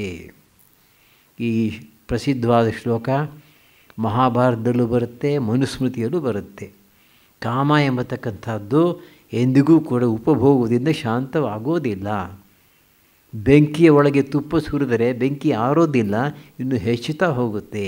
ಆದ್ದರಿಂದ ನಿನ್ನ ಯೌವನವನ್ನು ನೀನೇ ತಗೋ, ವಾರ್ಧಕ್ಯವನ್ನು ನಾನು ಕೊಡು ಅಂಥೇಳಿ ಅನಂತರ ತಪಸ್ಸು ಮಾಡಿ ಬಿಡುಗಡೆ ಪಡೀತಾನೆ. 10ನೇ ಸ್ಕಂಧದಲ್ಲಿ ವಿಸ್ತಾರವಾಗಿ ಶ್ರೀಕೃಷ್ಣ ಪರಮಾತ್ಮನ ಕಥೆ ಬರುತ್ತೆ. ಬೇಕಾದಷ್ಟು ಘಟನೆಗಳಿವೆ ಅದರಲ್ಲಿ. ಉದಾಹರಣೆಗೆ ಒಂದು ಘಟನೆ, ನಳಕೂಬರರು ಶಾಪದಿಂದ ಅತ್ತಿ ಮರ ಆಗಿರ್ತಾರೆ. ಕೃಷ್ಣ ಪರಮಾತ್ಮ ಒರಳಕಲ್ಲನ್ನು ಎಳ್ಕೊಂಡು ಬಂದು ಅದರ ಮಧ್ಯೆ ತಳ್ಳಿ ಅವರಿಬ್ಬರಿಗೂ ಕೂಡ ಮೋಕ್ಷವನ್ನು ಕೊಡ್ತಾನೆ. ಅವರು ಯಾವ ರೀತಿ ಶಾಪವನ್ನು ಪಡ್ಕೊಂಡು ಅತ್ತಿ ಮರ ಆದರೂ ಅನ್ನೋದ್ರ ಬಗ್ಗೆ ಪ್ರಸ್ತಾಪ ಬಂದಾಗ ನಾರದ ಮಹರ್ಷಿಗಳು ಶಾಪ ಕೊಟ್ಟವರು ಅವರು ಒಂದು ಮಾತನ್ನು ಹೇಳ್ತಾರೆ. ಇವರಿಗೆ ಶಾಪ ಕೊಡತಕ್ಕಂಥ ಸಂದರ್ಭದಲ್ಲಿ ಯೌವನಂ ಧನ ಸಂಪತ್ತಿ ಪ್ರಭುತ್ವಂ ಅವಿವೇಕತ ಏಕೈಕಂ ಅಪಿ ಅನರ್ಥಾಯ ಕಿಮು ಯತ್ರ ಚತುಷ್ಟಯಂ ಅಂತ. ಒಂದು ಯೌವನ, ಎರಡನೇದು ಧನ, ಮೂರನೇದು ಪ್ರಭುತ್ವ, ಆಳ್ವಿಕೆ ಮಾಡ್ತಕ್ಕಂಥ ಶಕ್ತಿ, ನಾಲ್ಕನೇದು ಅವಿವೇಕ. ಈ ನಾಲ್ಕರಲ್ಲಿ ಒಂದೊಂದೇ ಸಾಕು ಮನುಷ್ಯನ ಹಾಳು ಮಾಡಲಿಕ್ಕೆ. 4 ಒಂದು ಕಡೆ ಸೇರಿಬಿಟ್ರೆ ಏನು ಗತಿ ಅಂತ. ಅದು ಇವರಲ್ಲಿ ಆಗಿತ್ತು. ಅನಂತರ ಮತ್ತೊಂದು ಘಟನೆ ನಾವು ನೋಡ್ತಕ್ಕಂಥದ್ದು, ಚತುರ್ಮುಖ ಬ್ರಹ್ಮ ಈ ಗೋವುಗಳನ್ನು, ಗೋಪಾಲಕರನ್ನ ಕದ್ದು ತೊಗೊಂಡು ಹೊರಟೋಗ್ತಾನೆ. ಶ್ರೀಕೃಷ್ಣ ಪರಮಾತ್ಮ ತನ್ನ ಮಾಯಿಯಿಂದ ಅದನ್ನೆಲ್ಲ ಮತ್ತೆ ಸೃಷ್ಟಿ ಮಾಡ್ತಾನೆ. ಭಾಗವತ ಹೇಳುತ್ತೆ, ಈ ಮಾಯಾಕೃಷ್ಣ ಹಸುವಿನ ರೂಪದಲ್ಲಿದ್ದಾನೆ, ಕರುಗಳ ರೂಪದಲ್ಲಿದ್ದಾನೆ, ಗೋಪ ಬಾಲಕರ ರೂಪದಲ್ಲಿದ್ದಾನೆ. ಅವನು ಮನೆಗೆ ಹೋದಾಗ ಆವತ್ತಿನಿಂದ ಅವರ ತಂದೆ ತಾಯಿಗಳಿಗೆ ಮತ್ತು ಹಸುಗಳಿಗೆ ಮುಂಚೆ ಎಷ್ಟು ಪ್ರೀತಿ ಇತ್ತು ಮಕ್ಕಳ ಮೇಲೆ, ಕರುಗಳ ಮೇಲೆ, ಅದಕ್ಕಿಂತ ತುಂಬ ಹೆಚ್ಚು ಪ್ರೀತಿ ಇತ್ತಂತೆ. ಅದಕ್ಕೆ ಅರ್ಥವಾಗ್ತಾ ಇರಲಿಲ್ವಂತೆ. ಹಾಗೆ ಗೋವರ್ಧನಗಿರಿಯನ್ನು ಎತ್ತಿ ಹಿಡಿದಂಥದ್ದು, ಇದನ್ನೆಲ್ಲ ನಾವು ವಿಸ್ತಾರವಾಗಿ ಕಾಣ್ತೇವೆ 10ನೇ ಸ್ಕಂಧದಲ್ಲಿ. ಇನ್ನು ಕುಬ್ಜೆಯನ್ನು ತಿರುವಕ್ಕಳಾಗಿದ್ದಂಥವಳನ್ನು ಸರಿ ಮಾಡಿದಂಥ ಕಥೆ ಬರುತ್ತೆ. ಅಲ್ಲಿ ಒಂದು ಮಾತು ಬರುತ್ತೆ ಭಾಗವತದಲ್ಲಿ, ಪ್ರಾರಬ್ಧ ಕರ್ಮವನ್ನು ಕೂಡ ಭಗವಂತನ ಇಚ್ಛೆ ಇದ್ದರೆ ಬದಲಾಯಿಸಬಹುದು ಅಂತ. ಪ್ರಾರಬ್ಧ ಕರ್ಮದಿಂದ ಆಕೆಗೆ ಕುರೂಪ ಬಂದಿತ್ತು, ಆದರೆ ಭಗವಂತನ ಸಾನ್ನಿಧ್ಯದಿಂದ ಆತನ ಒಂದು ಕೃಪೆಯಿಂದ ಸರಿ ಹೋಯಿತು. ದರ್ಶಯನ್ ದರ್ಶನೇ ಫಲಂ. ಪರಮಾತ್ಮ ತೋರ್ಕೊಂಡಿದ್ದಾನೆ, ಅವನನ್ನು ನೋಡುವುದೇ ಒಂದು ವಿಶೇಷವಾದ ಫಲ. ಪರಮಾತ್ಮನನ್ನು ನೋಡುವುದರ ಮೂಲಕವೇ ವಿಶೇಷ ಪುಣ್ಯವನ್ನು ಪಡ್ಕೊಂಡು ತನ್ನ ವಕ್ರತ್ವವನ್ನು ಹೋಗಲಾಡಿಸ್ಕೋತಾಳೆ. ಆಮೇಲೆ ಈ ಸ್ಯಮಂತಕ ಮಣಿಯ ಕಥೆ ಬರುತ್ತೆ. ಅದನ್ನು ಅಪವಾದವನ್ನು ಹೋಗಲಾಡಿಸೋಕ್ಕೋಸ್ಕರ ಶ್ರೀಕೃಷ್ಣ ಪರಮಾತ್ಮ ಜಾಂಬವಂತನ ಜೊತೆಗೆ ಯುದ್ಧ ಮಾಡಬೇಕಾಗತ್ತೆ. ಆನಂತರ ನರಕಾಸುರನ ಸಂಹಾರ ಮಾಡಿ 16,000 ಜನ ಕನ್ಯೆಯರನ್ನು ಬಿಡಿಸ್ತಾನೆ. ಅವರನ್ನು ಮದುವೆ ಮಾಡಿಕೊಡಲಿಕ್ಕೆ ಯಾರೂ ಮುಂದೆ ಬರಲಿಲ್ಲ. ಹಾಗಾಗಿ ಅವರೆಲ್ಲ ಇವನಲ್ಲಿ ಶರಣಾಗತರಾಗ್ತಾರೆ. ಆಗ ಶ್ರೀಕೃಷ್ಣ ಪರಮಾತ್ಮ ವಿದ್ಯುಕ್ತವಾಗಿ ಪ್ರತಿಯೊಬ್ಬರ ಜೊತೆಗೂ ಕೂಡ ವಿವಾಹವಾಗ್ತಾನೆ ಅಂತ ಬರುತ್ತೆ. ಒಂದು ಸಲ ನಾರದ ಮಹರ್ಷಿಗಳಿಗೆ ಅನ್ನಿಸ್ತಂತೆ, ಇಷ್ಟೊಂದು ಜನ ಹೆಂಡತಿಯರನ್ನ ಯಾವ ರೀತಿ ಕೃಷ್ಣ ಪರಮಾತ್ಮ ನೋಡ್ಕೋತಾ ಇದ್ದಾನೆ ಅಂತ. ಒಂದೊಂದು ಮನೆಯಲ್ಲಿ ಒಂದೊಂದು ರೂಪದಲ್ಲಿದ್ದಾನೆ ಪರಮಾತ್ಮ. ನಿನ್ನೆ ಆಗಲೇ ಅದರ ಬಗ್ಗೆ ಒಂದು ಸೂಚನೆ ಕೊಟ್ಟಿದ್ದೇನೆ. ಅಂದರೆ ಭಗವಂತನಿಗೆ, ಸರ್ವಜ್ಞ ಸರ್ವಶಕ್ತನಾಗಿರ್ತಕ್ಕಂಥ ಭಗವಂತನಿಗೆ ಮಾಯೆಯಿಂದ ಯಾವ ರೀತಿ ಬೇಕಾದರೂ ತನ್ನ ಶಕ್ತಿಯನ್ನು ಪ್ರದರ್ಶಿಸಬಲ್ಲ. ಇದಾದ ಮೇಲೆ ಶಿಶುಪಾಲ ವಧೆಯನ್ನು ಕಾಣ್ತೇವೆ. ಈ ಶಿಶುಪಾಲ ಕೃಷ್ಣನನ್ನು ಬೈತಾನೆ, ಚೆನ್ನಾಗೇ ಬೈತಾನೆ. ಇಲ್ಲಿ ಒಂದು ವಿಷಯವನ್ನು ನಮ್ಮ ತ್ಯಾಗಿಶಾಂಜಿಯವರು ಎತ್ತಿ ಹೇಳೋರು. ಶಿಶುಪಾಲ ಅಷ್ಟೊಂದು ಬೈತಾ ಇದ್ದರೂ ಕೂಡ ಒಂದೇ ಒಂದು ಕಡೆ ಕೃಷ್ಣ ಗೋಪಿಯರ ಜೊತೆಗೆ ಸಂಬಂಧ ಇಟ್ಕೊಂಡಿದ್ದ ಅನ್ನೋ ಮಾತನ್ನು ಹೇಳಿಲ್ಲ. ಅಂದಮೇಲೆ ಇದು ಯಾರೋ ಆಮೇಲೆ ಸೇರಿಸಿರಬೇಕು ಅಂತ ಹೇಳ್ತಾರೆ ಅವರು. ಹಾಗೆ ಶಿಶುಪಾಲನ ವಧೆಯಾಗುತ್ತೆ. ಆನಂತರ ಸುಧಾಮನ ಕಥೆ ಬರುತ್ತೆ. ಹೇಗೆ ಅವನು ಅವಲಕ್ಕಿಯನ್ನು ತೆಗೆದುಕೊಂಡು ಹೋಗಿ ಶ್ರೀಕೃಷ್ಣ ಪರಮಾತ್ಮ ಒಂದು ಹಿಡಿ ಅವಲಕ್ಕಿಯನ್ನು ತಗೊಳ್ಳೋಷ್ಟೊತ್ತಿಗೆ ನಮ್ಮನ ಐಶ್ವರ್ಯ, ಅಗಾಧವಾದ ಐಶ್ವರ್ಯ ಸಿಕ್ಕುತ್ತೆ ಇತ್ಯಾದಿ. ಎರಡನೇ ಹಿಡಿ ತಗೊಳ್ಳೋಕೆ ಹೋದಾಗ ರುಕ್ಮಿಣಿ ಕೈ ಹಿಡಿದು ಬೇಡ ಅಂತ ಹೇಳ್ತಾಳೆ, ಸಾಕು ಇವಾಗ ಕೊಟ್ಟಿರೋದೇ ಸಾಕು ಅಂತ ಹೇಳಿ. ಅಚ್ಯುದಾಸರು ಹರಿಕಥೆಯಲ್ಲಿ ಹೇಳೋರು, ಹರಿಕಥೆಯಲ್ಲಿ ಹೇಳೋರು ಆಗ ಇವನ ಅವಲಕ್ಕಿಯಿಂದ ಕೃಷ್ಣ ಪರಮಾತ್ಮ ಸಂಪ್ರೀತನಾದ ಅಂತ ತಿಳ್ಕೊಂಡ್ಮೇಲೆ ಊರಿನಲ್ಲಿ ಅವಲಕ್ಕಿ ಡಿಮ್ಯಾಂಡ್ ಜಾಸ್ತಿ ಆಗೋಯ್ತಂತೆ. 11ನೇ ಸ್ಕಂಧದಲ್ಲಿ ಮೊದಲು ಅವಧೂತನ ಕಥೆ ಬರುತ್ತೆ. ಆತನಿಗೆ 24 ಜನ ಗುರುಗಳು. ಅಂದರೆ ಅವರು ಯಾರೂ ಕೂಡ ನಿಜವಾದ ಗುರುಗಳಲ್ಲ. 24 ಜನರನ್ನು ನೋಡಿ ಇವನೇ ವಿಶೇಷವಾಗಿರ್ತಕ್ಕಂತಹ ಪಾಠವನ್ನು ಅವರಿಂದ ಕಲಿತಾನೆ. ಭೂಮಿ ಕ್ಷಮೆಯಾಧರಿತ್ರಿ ಅಂತ ಒಂದು ಮಾತುಂಟು. ಕ್ಷಮಾಗುಣವನ್ನು ಹೇಳ್ಕೊಡ್ತಕ್ಕಂಥದ್ದು. ಹಾಗೆಯೇ ನೀರು ಸದಾ ಶುದ್ಧವಾಗಿರುತ್ತೆ, ನೀರಿನಿಂದ ನಾವು ಪರಿಶುದ್ಧ ಭಾವವನ್ನು ಪಡ್ಕೋಬಹುದು ಇತ್ಯಾದಿ. ಇಂಗ್ಲೀಷ್ನಲ್ಲಿ ಒಂದು ಮಾತನ್ನು ಹೇಳ್ತಾರೆ, a wise man learns from the faults of fools ಅಂಥೇಳಿ. ಬುದ್ಧಿವಂತನಾಗಿರ್ತಕ್ಕಂಥವನು ಇತರರು ತಪ್ಪು ಮಾಡ್ತಾಯಿದ್ರೆ ಅದನ್ನು ನೋಡಿ ತಾನು ಪಾಠ ಕಲಿತಾನೆ.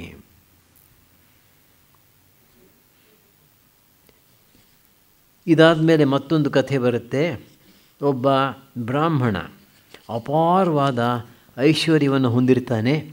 ಆದರೆ ಜಿಪುಣ ಅಂದರೆ ಜಿಪುಣ, ತಾನೂ ಅನುಭವಿಸೋದಿಲ್ಲ, ತನ್ನ ಮನೆಯವ್ರಿಗೂ ಕೂಡ ಅದನ್ನು ಕೊಡ್ತಾ ಇಲ್ಲ. ಇದರಿಂದ ದೇವತೆಗಳಿಗೆ ಕೋಪ ಬಂತಂತೆ. ಭಾಗವತ ಹೇಳುತ್ತೆ, ಧನ ಇದ್ದ ಮೇಲೆ ಮೊದಲನೇದು ಅದನ್ನು ಅನುಭವಿಸಬೇಕು, ಎರಡನೇದು ಅದನ್ನು ದಾನ ಮಾಡಬೇಕು. ಭರ್ತೃಹರಿ ಹೇಳ್ತಾನೆ, ಈ ಎರಡನ್ನು ಮಾಡದೆ ಹೋದರೆ ಮೂರನೇ ಗತಿ ಕಳ್ಳರು ಬಂದು ತೊಗೊಂಡೋಗ್ತಾರೆ ಅಂತ.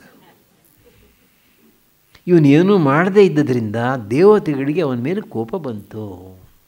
ಯಾವಾಗ ಅವನ ಮೇಲೆ ದೇವತೆಗಳಿಗೆ ಕೋಪ ಬಂತೋ ಐಶ್ವರ್ಯವೆಲ್ಲ ಹಾಳಾಯಿತು. ನಿರ್ಗತಿಕನಾಗಿ ಬಂದ. ಆಗ ಅವನಿಗೆ ಬುದ್ಧಿ ಬಂತು, ಭಿಕ್ಷುಕನಾಗ್ತಾನೆ, ಮನೆಗೆ ಹೋಗಿ ಭಿಕ್ಷೆ ಬೇಡ್ತಾನೆ. ಆದರೆ ಹಿಂದಿನ ಚರ್ಯ ಗೊತ್ತಿದ್ದರಿಂದ ಯಾರೂ ಭಿಕ್ಷೆ ಕೊಡ್ತಾ ಇರಲ್ಲ, ಅವನಿಗೆ ಹಿಂಸೆ ಮಾಡ್ತಾರೆ. ಕೊನೆಗೆ ಅವನು ಉತ್ತಮ ಸಾಧುವಾಗ್ತಾನೆ. ನಾನು ಮಾಡಿದಂಥ ಪಾಪಕ್ಕೆ ತಕ್ಕ ಪ್ರತೀಕಾರ ಆಗ್ತಾಯಿದೆ ಅಂಥೇಳಿ ಅದನ್ನು ಸಹಿಸ್ಕೋತಾನೆ. ಭಿಕ್ಷುಗೀತ ಅಂತಲೇ ಹೆಸರು ಅವನು ಮಾಡಿದಂಥ ಉಪದೇಶ. ಶಂಕರಾಚಾರ್ಯ ವಿವೇಕ ಚೂಡಾಮಣಿಯಲ್ಲಿ ಒಂದು ಮಾತನ್ನು ಹೇಳ್ತಾರೆ, ಸಹನಂ ಸರ್ವದುಃಖಾನಾಂ ಅಪ್ರತೀಕಾರಪೂರ್ವಕಂ ಚಿಂತಾ ವಿಲಾಪರಹಿತಂ ಸಾ ತಿತಿಕ್ಷಾ ನಿಗದ್ಯತೆ. ನಮಗೆ ತೊಂದರೆ ಆಗ್ತಾ ಇರುವಾಗ ಚಿಂತೆ ಮಾಡಬಾರ್ದು, ವಿಲಾಪ ಮಾಡಬಾರ್ದು, ಅದಕ್ಕೆ ಪ್ರತಿಕ್ರಿಯೆಯನ್ನು ತೋರಿಸಬಾರ್ದು, ತಡ್ಕೋಬೇಕು. ಅದೇ ನಿಜವಾದಂಥ ತಿತಿಕ್ಷೆ. 12ನೇ ಸ್ಕಂಧ ಕೊನೆಯದು. ಇದರಲ್ಲಿ ಜನಮೇಜಯನ ಸರ್ಪಯಾಗದ ವಿಷಯ ಬರುತ್ತೆ. ಆ ಸರ್ಪಯಾಗವನ್ನು ಕೊನೆಗೆ ನಿಲ್ಲಿಸಿದವರು ಬೃಹಸ್ಪತಿ ಮಹರ್ಷಿಗಳು. ಜೀವಿತಂ ಮರಣಂ ಜಂತೋ ಗತಿ ಸ್ವೇನೈವ ಕರ್ಮಣ ರಾಜನ್ ತಥೋನ್ಯೋನ್ಯಸ್ಯ ಪ್ರದಾತ ಸುಖ ದುಃಖಯೋ ಜನೈ ದಿಷ್ಟಂ ಹಿ ಭುಜ್ಯತೆ. ಪ್ರತಿಯೊಂದು ಜೀವಿಗೂ ಕೂಡ ಜೀವನ ಮರಣ ಎರಡೂ ಕೂಡ ಅದರ ಕರ್ಮದಿಂದ ಉಂಟಾಗಿದೆ. ಇನ್ನೊಬ್ಬರು ಯಾರೂ ಕೂಡ ಅದನ್ನು ಬದಲಾಯಿಸಲಿಕ್ಕೆ ಆಗೋದಿಲ್ಲ. ನೀನು ಮಾಡ್ತಾ ಇರೋ ತಪ್ಪು ಮಾಡಬೇಡ ಅಂಥೇಳಿ ಅದನ್ನು ನಿಲ್ಲಿಸ್ತಾರೆ. ಇದ್ರ ಜೊತೆಗೆ ಮಾರ್ಕಂಡೇಯ ಮಹರ್ಷಿಗಳ ಕಥೆಯೂ ಬರುತ್ತೆ. ಮಾರ್ಕಂಡೇಯ ಮಹರ್ಷಿಗಳು ತಮ್ಮ ಆಶ್ರಮದ ಎದುರಿಗೆ ಕೂತಿರುವಾಗ ಇದ್ದಕ್ಕಿದ್ದಾಗ ಎಲ್ಲ ಕಡೆಯಿಂದಲೂ ನೀರು ಬಂದ್ಬಿಟ್ಟು ಅವರ ಆಶ್ರಮ ಮುಳುಗಿ ಹೋಗುತ್ತೆ. ಆ ನೀರಿನಲ್ಲಿ ತೇಲ್ಕೊಂಡು ಹೋಗ್ತಾರೆ. ಎಲ್ಲ ಇಡೀ ಪ್ರಪಂಚವೇ ಮುಳುಗಿ ಹೋದರೂ ಕೂಡ ಅವರು ಮುಳುಗೋದಿಲ್ಲ. ಕೊನೆಗೆ ಯಾವುದೋ ಒಂದು ದ್ವೀಪಕ್ಕೆ ಹೋಗ್ತಾರೆ. ಆ ದ್ವೀಪದಲ್ಲಿ ಅದ್ಭುತವಾಗಿರ್ತಕ್ಕಂಥ ಒಂದು ಮರ ಇರುತ್ತೆ. ಆ ಮರದ ಕೊಂಬೆ ಮೇಲೆ ಒಂದು ದೊಡ್ಡ ಎಲೆ ಮೇಲೆ ಚಿಕ್ಕ ಮಗು ಮಲಗಿದೆ. ಕಾಲು ಬೆರಳನ್ನು ಬಾಯಲ್ಲಿ ಇಟ್ಕೊಂಡು ಆ ಮಗುವನ್ನು ನೋಡ್ತಾ ಇರುವಾಗ ಈ ಮಗುವಿನ ಬಾಯೊಳಗೆ ಹೊರಟೋಗ್ತಾರೆ. ಬಾಯೊಳಗಿಂದ ಹೊಟ್ಟೆ ಒಳಗೆ ಹೋಗ್ತಾರೆ. ಅದು ಇಡೀ ಬ್ರಹ್ಮಾಂಡವನ್ನು ಕಾಣ್ತಾರೆ. ಆ ಬ್ರಹ್ಮಾಂಡದಲ್ಲಿ ಅವರ ಆಶ್ರಮನೂ ಕಾಣಿಸುತ್ತಂತೆ. ಅನಂತರ ಹಿಂದಿರುಗಿ ಆಚೆ ಬಂದ ಮೇಲೆ ತಮ್ಮ ಆಶ್ರಮದಲ್ಲಿ ಕುಳಿತಿರುವಾಗ ಅವ್ರಿಗೆ ಅರ್ಥವಾಗುತ್ತೆ ಪರಮಾತ್ಮನ ಒಂದು ದಿವ್ಯ ರೂಪ. ಅಲ್ಲಿಗೆ ಭಾಗವತದಲ್ಲಿ ಬರ್ತಕ್ಕಂತಹ ಕಥೆಗಳು, ಘಟನೆಗಳು, ಇವುಗಳ ಒಂದು ಕಿರು ಪರಿಚಯವನ್ನು ಕೊಟ್ಟಿದ್ದೇನೆ. ನಾಳೆ ದಿವಸ ಭಾಗವತದಲ್ಲಿ ಬರ್ತಕ್ಕಂತಹ ವಿಶೇಷ ಉಪದೇಶಗಳು ಮತ್ತು ಸ್ತೋತ್ರಗಳು ಅವುಗಳನ್ನು ಕುರಿತು ಆದಷ್ಟು ಮಟ್ಟಿಗೆ ಮಾಹಿತಿಯನ್ನು ಕೊಡ್ತೇನೆ.